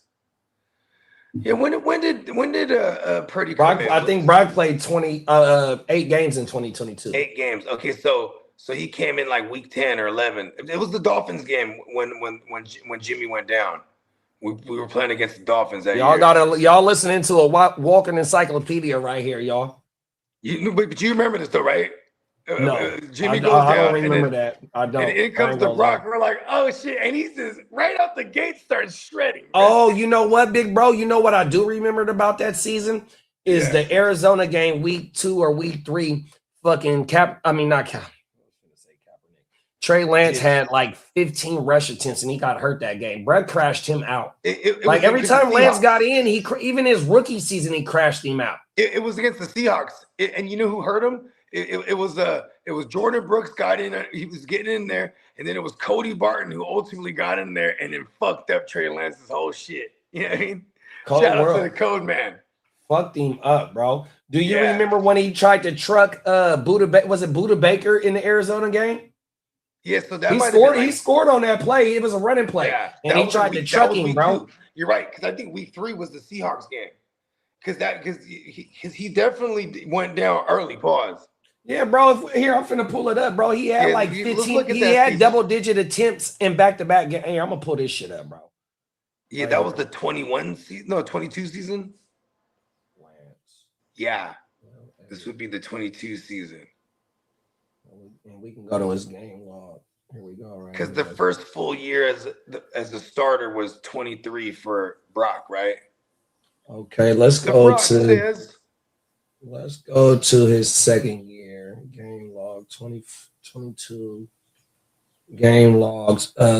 Chicago first, and then Seattle. So that's 2022, and then 2021 is Detroit, Green Bay, Seattle, and Arizona. Okay, rushing yards. No, it's not showing us rushing attempts. Damn it. Let me go. Okay, let me go over here. Pro Football Focus, y'all. It's another tool that I use for my. I love Pro Football Focus. I used to pay for that shit back in the day. For real? What is the paywall give? What does it give you behind the paywall? This was like you would get all these charts and articles from just the different analysts that they had on Pro Football Focus at the time. And like this was before the letter grade and percentage shit. It was like numbers for real back in the days. You know what I mean? It was hella different. Yeah, because every time I sign on, well, I ain't gonna say every time, but every other time I sign in, they ask me if I want to sign up for an account. Yeah. So let me think. It was like $200 like back in the day. $200 for a whole year. For the whole year? Oh, they must got some fat shit for that shit then. Yeah, it was cool, but it was funny. It's like all I fucked with was the advanced analytics. And then later on down the road, it was like, Pro Football Reference and all these other free shit. It was like, yeah, cool. But now now Pro Football Focus offers hella free shit. You know what I mean? Yeah, when I do my target breakdown for teams, that's where I go to. Yeah, hell yeah. On my mother. Because they'll tell you the slot targets, they'll tell you the fucking out targets. Back in the day, the guy who does Pro Football Focus, they even have a YouTube channel, but we had that guy on the Run Boys back in the day. And and I wrote the show sheet for that show. It was me, Robbie, and then that dude. And it was funny because he was like, what's your favorite? He asked me, he's like, Bogey, what's your favorite advanced analytic? And I forget what it was called, but it was like clean pocket presence or something like that. Oh yeah, that's one of the one here. I'm gonna tell you right now. Yeah, it's like clean pocket and then dirty pocket or something like that. It's called. I'm gonna tell you right now because I just did one of my quarterback videos. You got clean pocket completion percentage. Then you got clean pocket catchable rate. Yeah. Right. Then you got the under pressure, right? What's the under pressure? You got pressure completion percentage. You got deep ball completion percentage, true completion percentage, those are my play favorites. action completion percentage, red zone completion percentage, and blitz completion percentage. See what I'm saying? And like I remember during that time, this was like in 2020 or going into 21. And I remember I was like, yeah, what's alarming to me is Danny Dumbass. And he just laughs, right? He's like, who? I was like, oh, Danny, you know, because I'll just say a nickname like it's their actual name. So he was laughing. I was like, oh, Daniel Jones. I was like, because at the time he had like the worst clean pocket completion rating, but like under pressure, his numbers were staggeringly better. You know what I mean? It was like, it's super odd. You know what I mean? Right. Well, his offensive line in New York was terrible. Yeah, it sure was. But like when he had a clean pocket, he was terrible. You know what I mean? When he actually had a clean pocket, he was bad. He was ass. Yeah, that's just fucking. Oh, go ahead. No, I was just gonna. Bake said Dante Thornton is looking better than Besh. Damn. We still got Bakes up in here too, talking about the Raiders on my mama because of the passing game for sure. Yeah, I'm excited for Cuzzo's over there. Like just for fantasy purposes, like I almost like you know, we shouldn't be far fetched. Like you know, maybe really let that kid sit the whole year. I mean, Clint Kubiak, his dad Gary Kubiak was a backup. You know the importance of seeing the game from. You know what I mean? And like shit, that's what helped him become an OC. He was, I want to say when he was the backup to Elway, he was already like the OC assistant or something like that. He might have even been the OC. I mean, for them to go get, who was it, Quay Walker and what's the kid from Philly that they went and got? Was it Nolan? Nakobe. Oh, Nakobe Dean. Yeah. Oh, my mama, you know, they trying to put together something over there on that defense, you know. Right. Who else did they sign? Did they get Morningwig last year? It was Phillips, but then like that had this whole debacle with Phillips last year. Who did they bring? Got a few more. They signed a few more pieces over the last 2 years on that defense. Wasn't it like a safety? Yeah, I want to say they got Morningwig, and then they got I don't know if it's Palomalo's Peoples, but his name is kind of like oh my mama. Yeah, I think they gave him like a little bag too. He was kind of balling here and there last year. Do they still got? I know Devin White's gone now, and then Jeremy Chin. Jeremy Chin was the other one they brought in. Oh, right. It is Chin. That's exactly who it is. It's Chin and the Palomalo Peoples on everything. Yeah. If Chin's still there, that's dope. He's good. Beg said Jack will get his opportunity. Tino said, I'll be out there early this year, bruh. Had FOMO seeing the draft on YouTube last year. Talk that shit. Come on. Everything. Let's go, Tino. Hey, we need you to lead the team. You feel me? Come on now. Yeah, I didn't get a chance to meet Big Bro last year. Oh, that's right. Because I slid out on Saturday. Because remember, I came through hella early on Saturday, and I didn't want to leave because we had to get on the freeway that day. Yeah, I'm over there getting fucked up. Luckily, Mikey was the one that started the road trip because I got to get back because it was hella medicine still. It was still drank. I'm not leaving right now. Fuck that. Everything. Real talk. I'm like, yo, this is going down this year. Din said he coming the same day as Tino. I'll be ready. And then Tino got a damn good question for us. He said, okay, would you say you can get more for Purdy? Would you trade him over Mac? That would just put us in a fucked up dead cap because he's only like 1 year removed from signing his deal. You know what I mean? But you know, I like Purdy's mobility though. You know, he showed a lot of his mobility in the 2024 season when nobody was out there but Juwan Jennings and Kitteh, and he was in and out the lineup. If the 2024 season, and Trent Williams was down, the offensive line was shitty, bro. He showed a lot of his mobility, and he showed a lot of it last year as well. You know what I mean? And that's one thing that he can do is buy time. Mac Jones is a statue, 100%. Only thing that Purdy can't do, he can't stay on the fucking field, bro.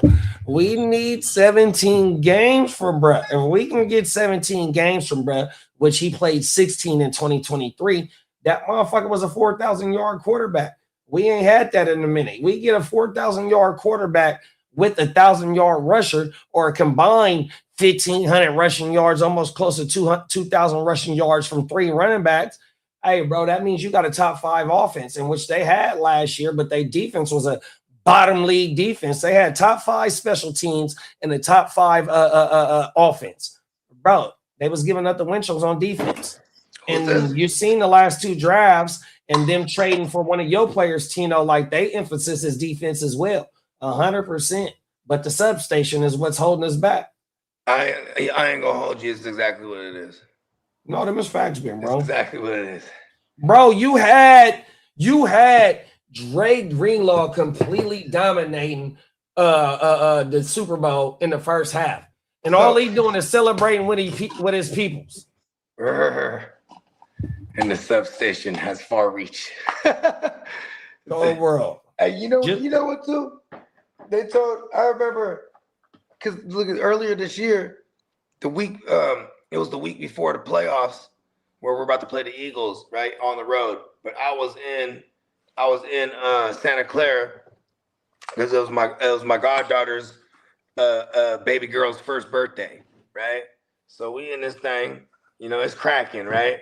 You know what I'm saying? But we got the hotel. That's the whole point. I was trying to remember where I brought this up. We're at the little woo-wop right there, right across. You know what I'm saying? Where I'm looking out my window, I can see Levi's. So I'm sitting there. I even sent it to the group that I'm sending pictures of it. They had the whole stadium decked out for the Super Bowl because, you know what I'm saying, they're hosting type of shit. You know what I mean? Right. But and like I sent it to my music thread. You know what I'm saying? Shout out to Prime and everybody. And then, you know what I'm saying, they're like, I've just said jokingly, I'm like, while I'm out here, I'm gonna tear down that goddamn substation. And then, it's later on, it's like a couple days later. And Prime just texted me, so I'm very disappointed in you. I'm like, what the fuck did I do? You know what I mean? And he's like, I didn't hear nothing about no one destroying any kind of substation. I'm like, you know what I mean? Crazy, bro. You know what I mean? I'm like, I was there on a family trip. You know what I mean? But I'm like, I've been to that practice facility a bazillion times. That, you know what I mean? Where we had training camp. Right. It's right next to the stadium, ain't it? Yeah, it's right next. Yeah, exactly. Like, you can walk in this motherfucker from the stadium. You know what I mean? It's you got the little Marriott right there. That's where I was staying at. And it was overlooking the field, you said? Yeah, I'm talking about. I'm talking about where I was staying at to where I was facing. I was facing Levi's. But it's you can walk. It's walking distance though to the little training camp area. You know what I mean? They got a whole another field right there, and then they got the little stands for the fans to come and watch or whatnot. Right. Should be cracking. No, facts. 100%. But the substation's right there. Right, facts. So have you seen anything about them, like how Lee said about them maybe moving a training facility? Do you know anything about there that? There's some rumors. And where they talking about going though? I don't know. I would imagine like San Jose State would probably be like the nearest thing I would think about. It's far away from the substation. It's close enough that you just drive. Most of these motherfuckers live in San Jose. You know what I mean? Do you remember when they used to train in Rockland? Damn, that's a long time ago. Yeah, that's Montana days and shit like that. They used to train up here. That's like, I've seen videos about this shit. You know what I mean? Like, I was young. I wasn't even a mustache yet. I was young bugs. I was lowercase bugs. Come on now. Den said they say no East Siders at the West Side draft, but I would just tell them I need my lawyer present. I got you, Brownie. You know what I mean? But see, that's the thing though. But that's the thing though too. It's like what's his name's in that joint? AJ's in that joint. And like Pesci, he was in it last year.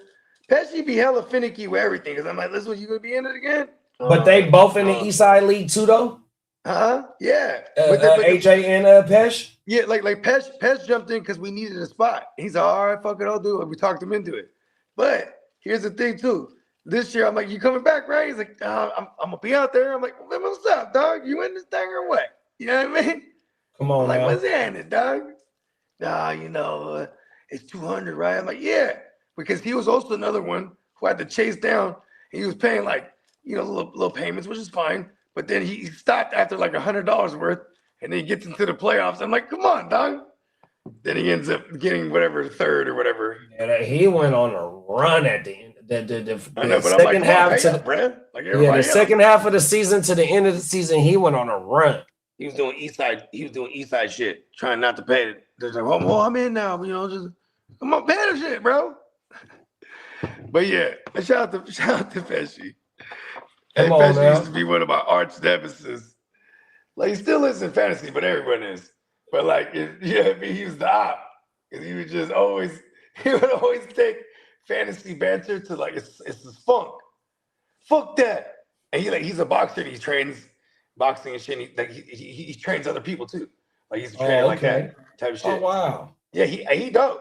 It's crazy because like, he's a little guy, but he has like these like he has like arms that are hella long. Like he has like the arms of like a 6-footer, like lengthwise. Oh, wow. The wingspan. Yeah, you know what I mean? Because I remember last year he was like, "Put your fist up." I'm like, "What you trying to fucking do? The tail of the take?" You know what I mean? What's your reach?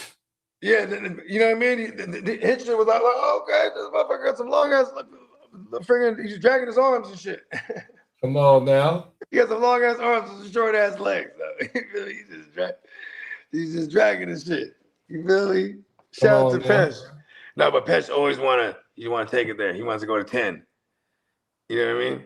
It'll always start with like almost like he always starts for people too. He'd be like, I'm gonna beat your ass this week. What? Like, because we be playing each other, right? And then they'd be like, yeah, I'm gonna get in that ass, I'm gonna spank that ass. Like, it's always like that. Yeah, not beat your ass, it's always spank that ass. Tino put it in the chat. He'll vouch. This is like his go-to. I'm gonna spank that ass. And then he'll say like wild shit that I don't get. He'll be like, and this is like in the text thread with everybody. But he'll be like, yeah, hey, chisel chest, I'm gonna spank that ass this week. And you're like, how do I react to that? Yeah, I mean. Tino said he was a legit boxer. He was California champ at 145 pounds.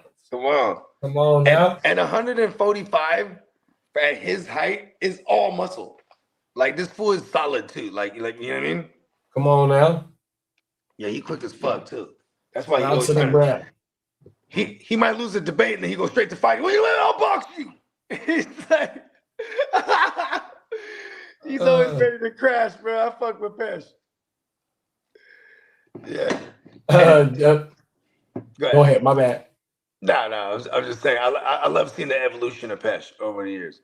Because the moment I stopped feeding into it, because we had a rivalry for almost 10 years. East Side? Was because I know it's also because like my big homie is his big homie. You know what I mean? Oh yeah. Yeah, I mean, but like, you know what I mean? They were neighbors growing up, type of shit. Okay. So like, you know what I mean? Derek said, shout out to Derek. He said, was on the phone and missed all the good football intake. Damn it. Oh, my mama, we was cooking for a minute, bro. Shout out to Brian. Brian, don't even go watch it, Derek. We had a lot of good isms. Don't even watch it because we're going to war soon here. I don't want you to know anything I'm talking about. Brian, Brandon, Tino. Who else was in that motherfucker earlier talking about? We had three newcomers. Shout out to them. Yeah. Brian, and Kryler. Yeah, Kryler. Siler. I think his name was Kryler. It would be Siler, right? Oh, slightly Kryler. That's the Kyler Murray talk on. I'm burnt out, bro. Get the fuck out of here. Oh my goodness. Emil was in here. Crooked was in here. Soundwave was in this bitch. Marco was in this bitch. Oh, yeah, it was going down. Oh, my mama. Bake said there's only one The Brock, and his last name happens to be Bowers, not Purdy. Oh, come on. Now he's trying to take the Brock title from him? You can't take the Brock title from the Brock. Brock can't take the Brock title from the Brock. Listen, the Brock's already been to a Super Bowl in Brock's house. Oh, yeah, we lost it. Bakes gave us some insight about Joe Pesci's playoff run. He said Pesci was cool. Only reason he made that playoff run was because I traded him back his starting quarterback in the brisket. Yeah, that's what he was searching for, huh? Was a quarterback. Because he had dropped the brisket at one point. Pesh. And see, Pesh do crazy shit like that though, because he goes, "Oh shit!" Because then Brissett blows up. Oh, I gotta have him back. Like, I love Pesh, man. Yeah, I was trying to trade him Daniel Jones on everything. I remember that now. Daniel Jones, I was running with Caleb and Drake May, and I had Danny Dumbass sitting there, and he ended up getting hurt. I wish I would have sold high on him. I don't know if Danny's watching, but he definitely traded him Puka early. I forget what the trade was. It's not important, but just the fact that he sent the Puka, and I was mad as fuck because it came back to hit me in week 14. It was winning, I'm in. Denny traded me Pickens. Hey, Denny was going crazy.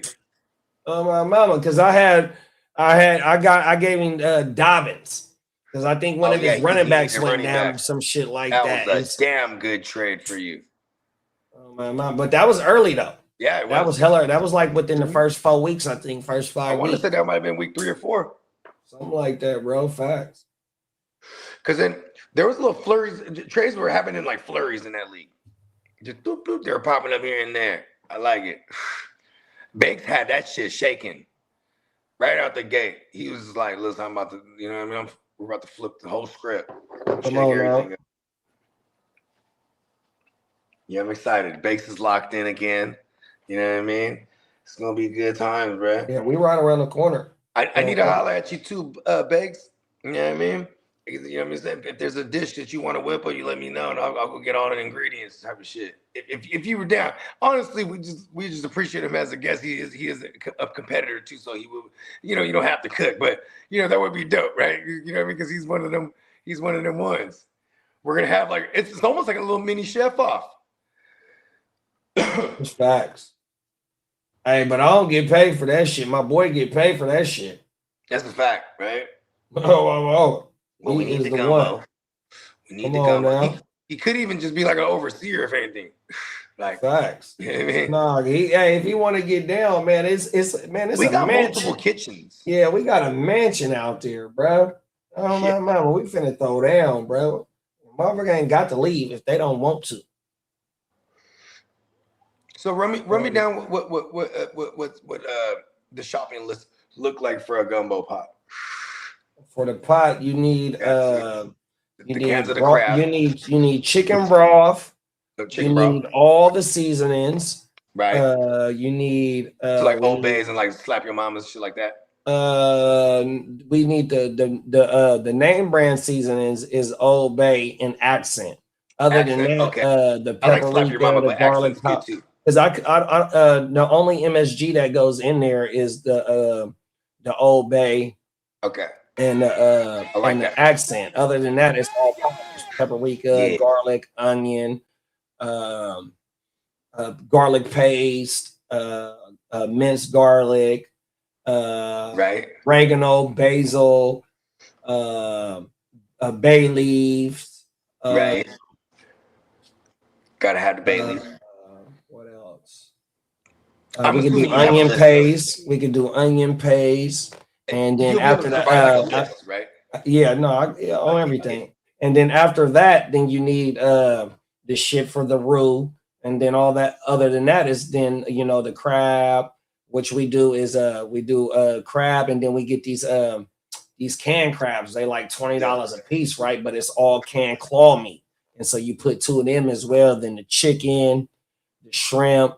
So if we don't get actual crab, Right, it is actual crab. We can just do 4 cans of that instead, right? If we can't get like, actual crab like out there. No, we'll be able to get crab. Matter of fact, as we get closer, I'll start tapping in with my cousins that live out there and see what seafood spots they got.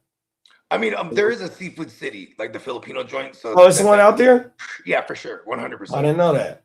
Yeah. Yeah, we'll be good then. And other than that, we'll be good. Yeah. Yep. Other than that, it's just the hot links. And so we can't get all the hot links. We can't get all the hot links at Costco because we put 4 different hot links in there. Yeah, andouilles, hot links, the garlic sausage, and then Cajun sausage. Okay. If anything, too, if the sausage, if any, we can cop those out here. No, we get them at the grocery store out there. They got okay. Yeah, that'd be at like the kind that you need. Yeah, whatever local grocery store they got out there. Facts, because they'll have the shit that we'll need. Okay. Everything. And then I just go to my local grocery store out here with the pot. Like I said, I'm driving up, so I'll put the pot in the truck with me. Or the van. Yeah, so maybe like. So what does it usually run you whenever you throw a gig? It's like $300-$400 for like a big old bottle? I would say about $250 at the most. Yeah, $300. Perfect. I got that.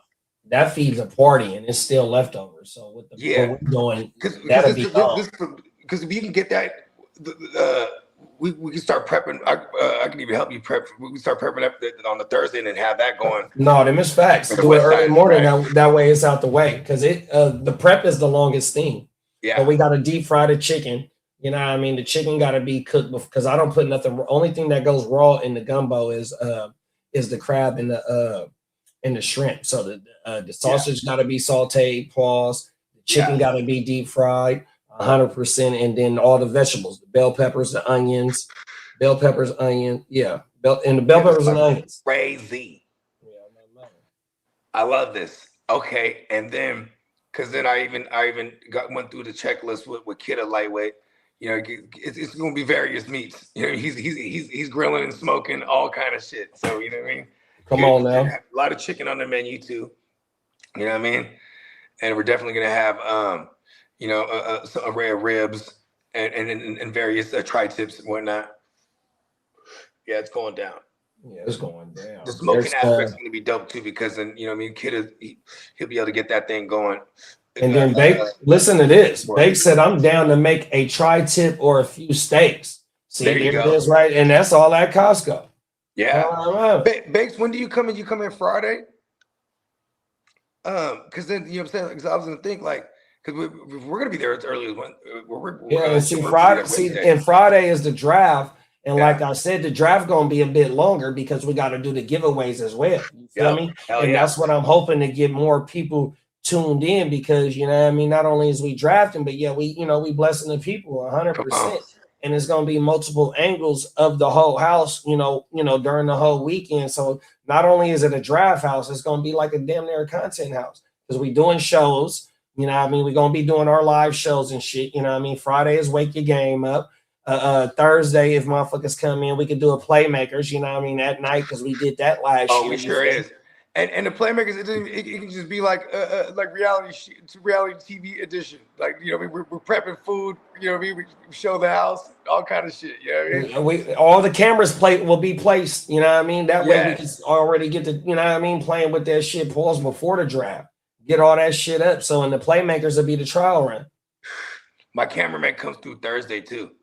So we're actually, because I'm filming a documentary. Remember I was telling you earlier this morning? Oh, my mama. Yeah, so we get footage. He's just gonna be filming as much as possible. I just told him just film hella shit. You know what I mean?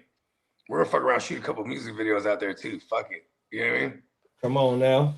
Yeah, one of my ideas for the video. I got a song with Maddie, and I was like, bruh, the theme for the video could be just we're just at this fantasy football draft. You know what I mean? Come on now. Yeah, just footage from the West Side League. It's it right there. Boom. And then, it's kind of, and it looks like reality TV show-ish because you're going to, from my guy filming, you're going to see all the other cameras everywhere. You know what I mean?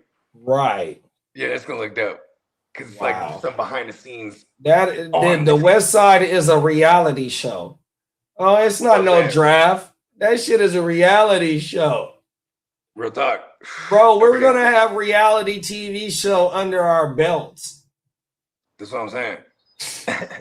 Hey, we going to turn this shit in more than into it's going to be more than fantasy football, bro. It's already more than fantasy football. The Bogeymentary is popping it all up, bro.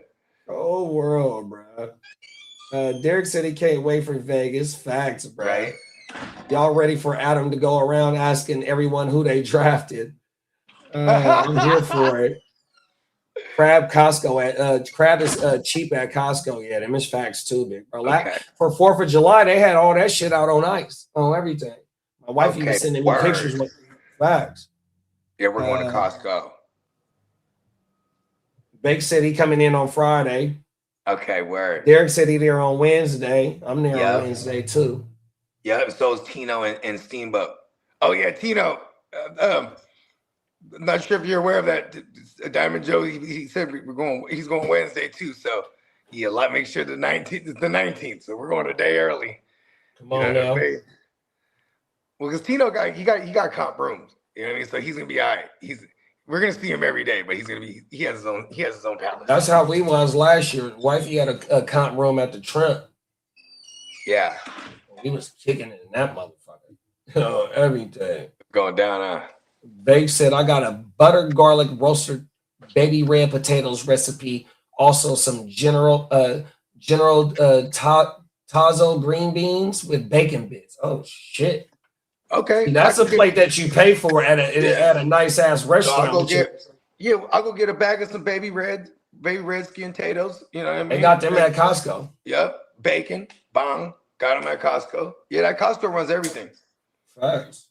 Yeah, because the way I did it, think about it. We get all the drink.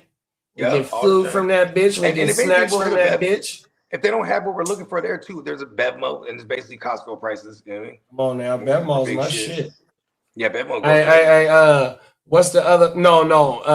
Total Wine and More is my shit. That's who I fuck with. Oh yeah, they got that. They got one of those out here.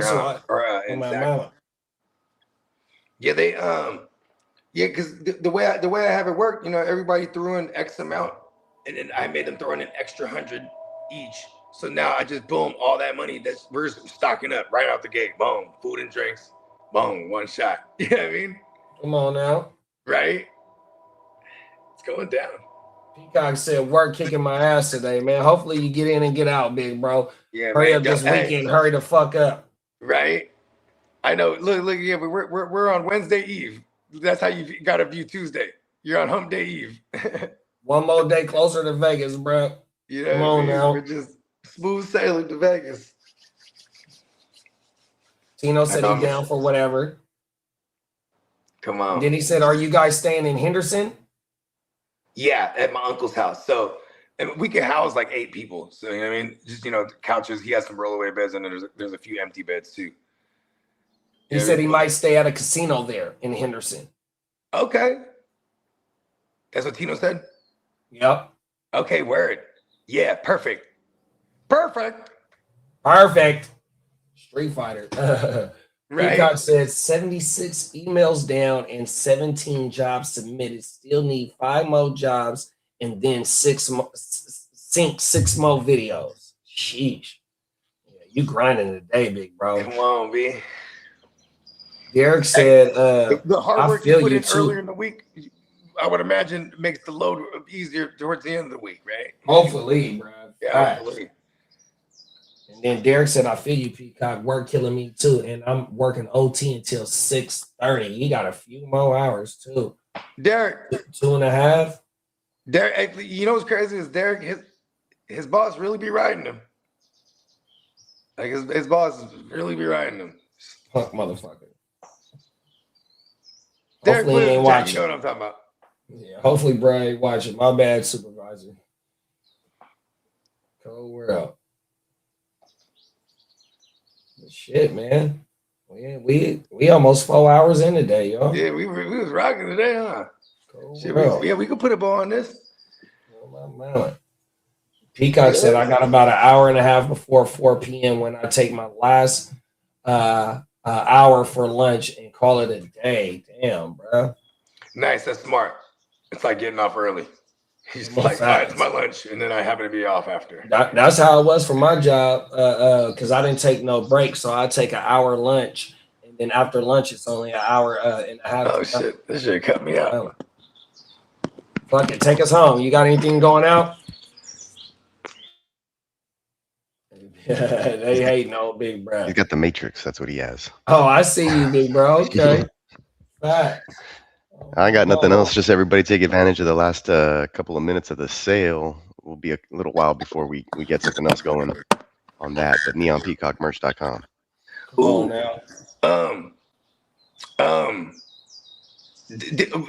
down. No, you've been hella busy. Never mind. I forgot. I was gonna say if you got a chance to do the yellow color. No, yeah, no I've worries. been stupid busy. Like I haven't even had a chance to eat. I'm about to order the Batman joint though for show.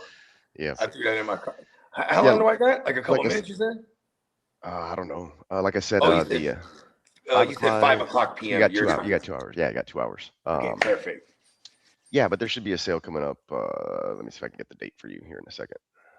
Ooh, we're getting the inside skimmy right here. Come on now. It's ending, but the other one will be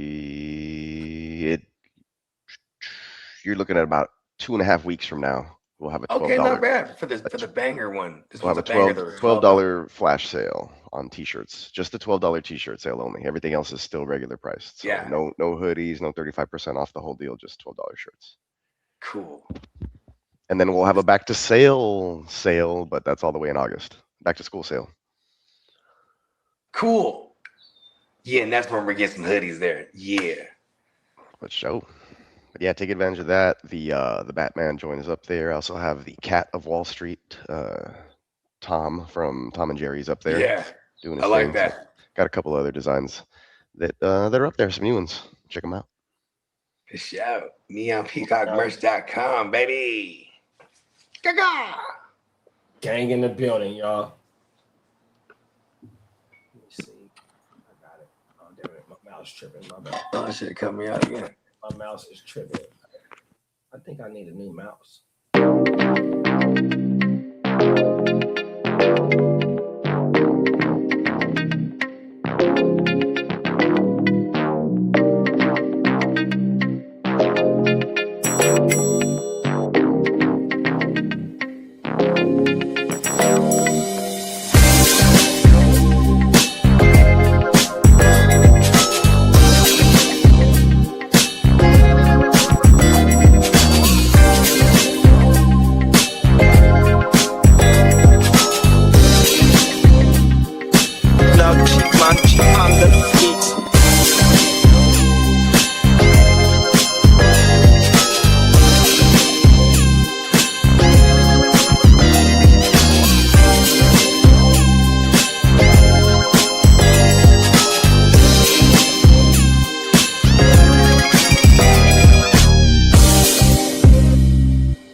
With the shit, finna call a blitz, make you call it quits. I can execute off script. With my brothers from another living color with the skit. Yeah, you half steppers can't fuck with this. I'm with the big steppers and we stumping shit.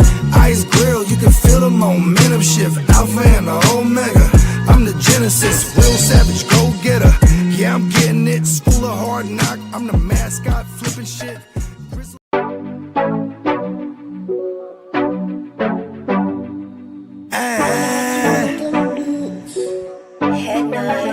Scott! Yeah, let me quarterback this. We came a long way from throwing money in the mattress. I played a long game to get rich. They say the game is a bitch, but the bitch is the baddest. Bowie Scott Flynn won't treat my name like I'm Cassius. Keep flame cause I'm cautious. I'll burn you to ashes. Double cross the bosses and get hit with the ratchet. Can't fuck with suckers, that shit is contagious. Count 100 down, blowing clouds, hella anxious. Maybe a doctor, but I ain't got no patience. All top shotters on my roster, they gon' race shit. Transporting weight cross states in my spaceship. Scot free, but ain't nothing free, bro. Allegedly 4 feet in my Pico. Out the east, all the freaks call me Guapo. All the way out the way, but I'm still getting guap though. Say no, man.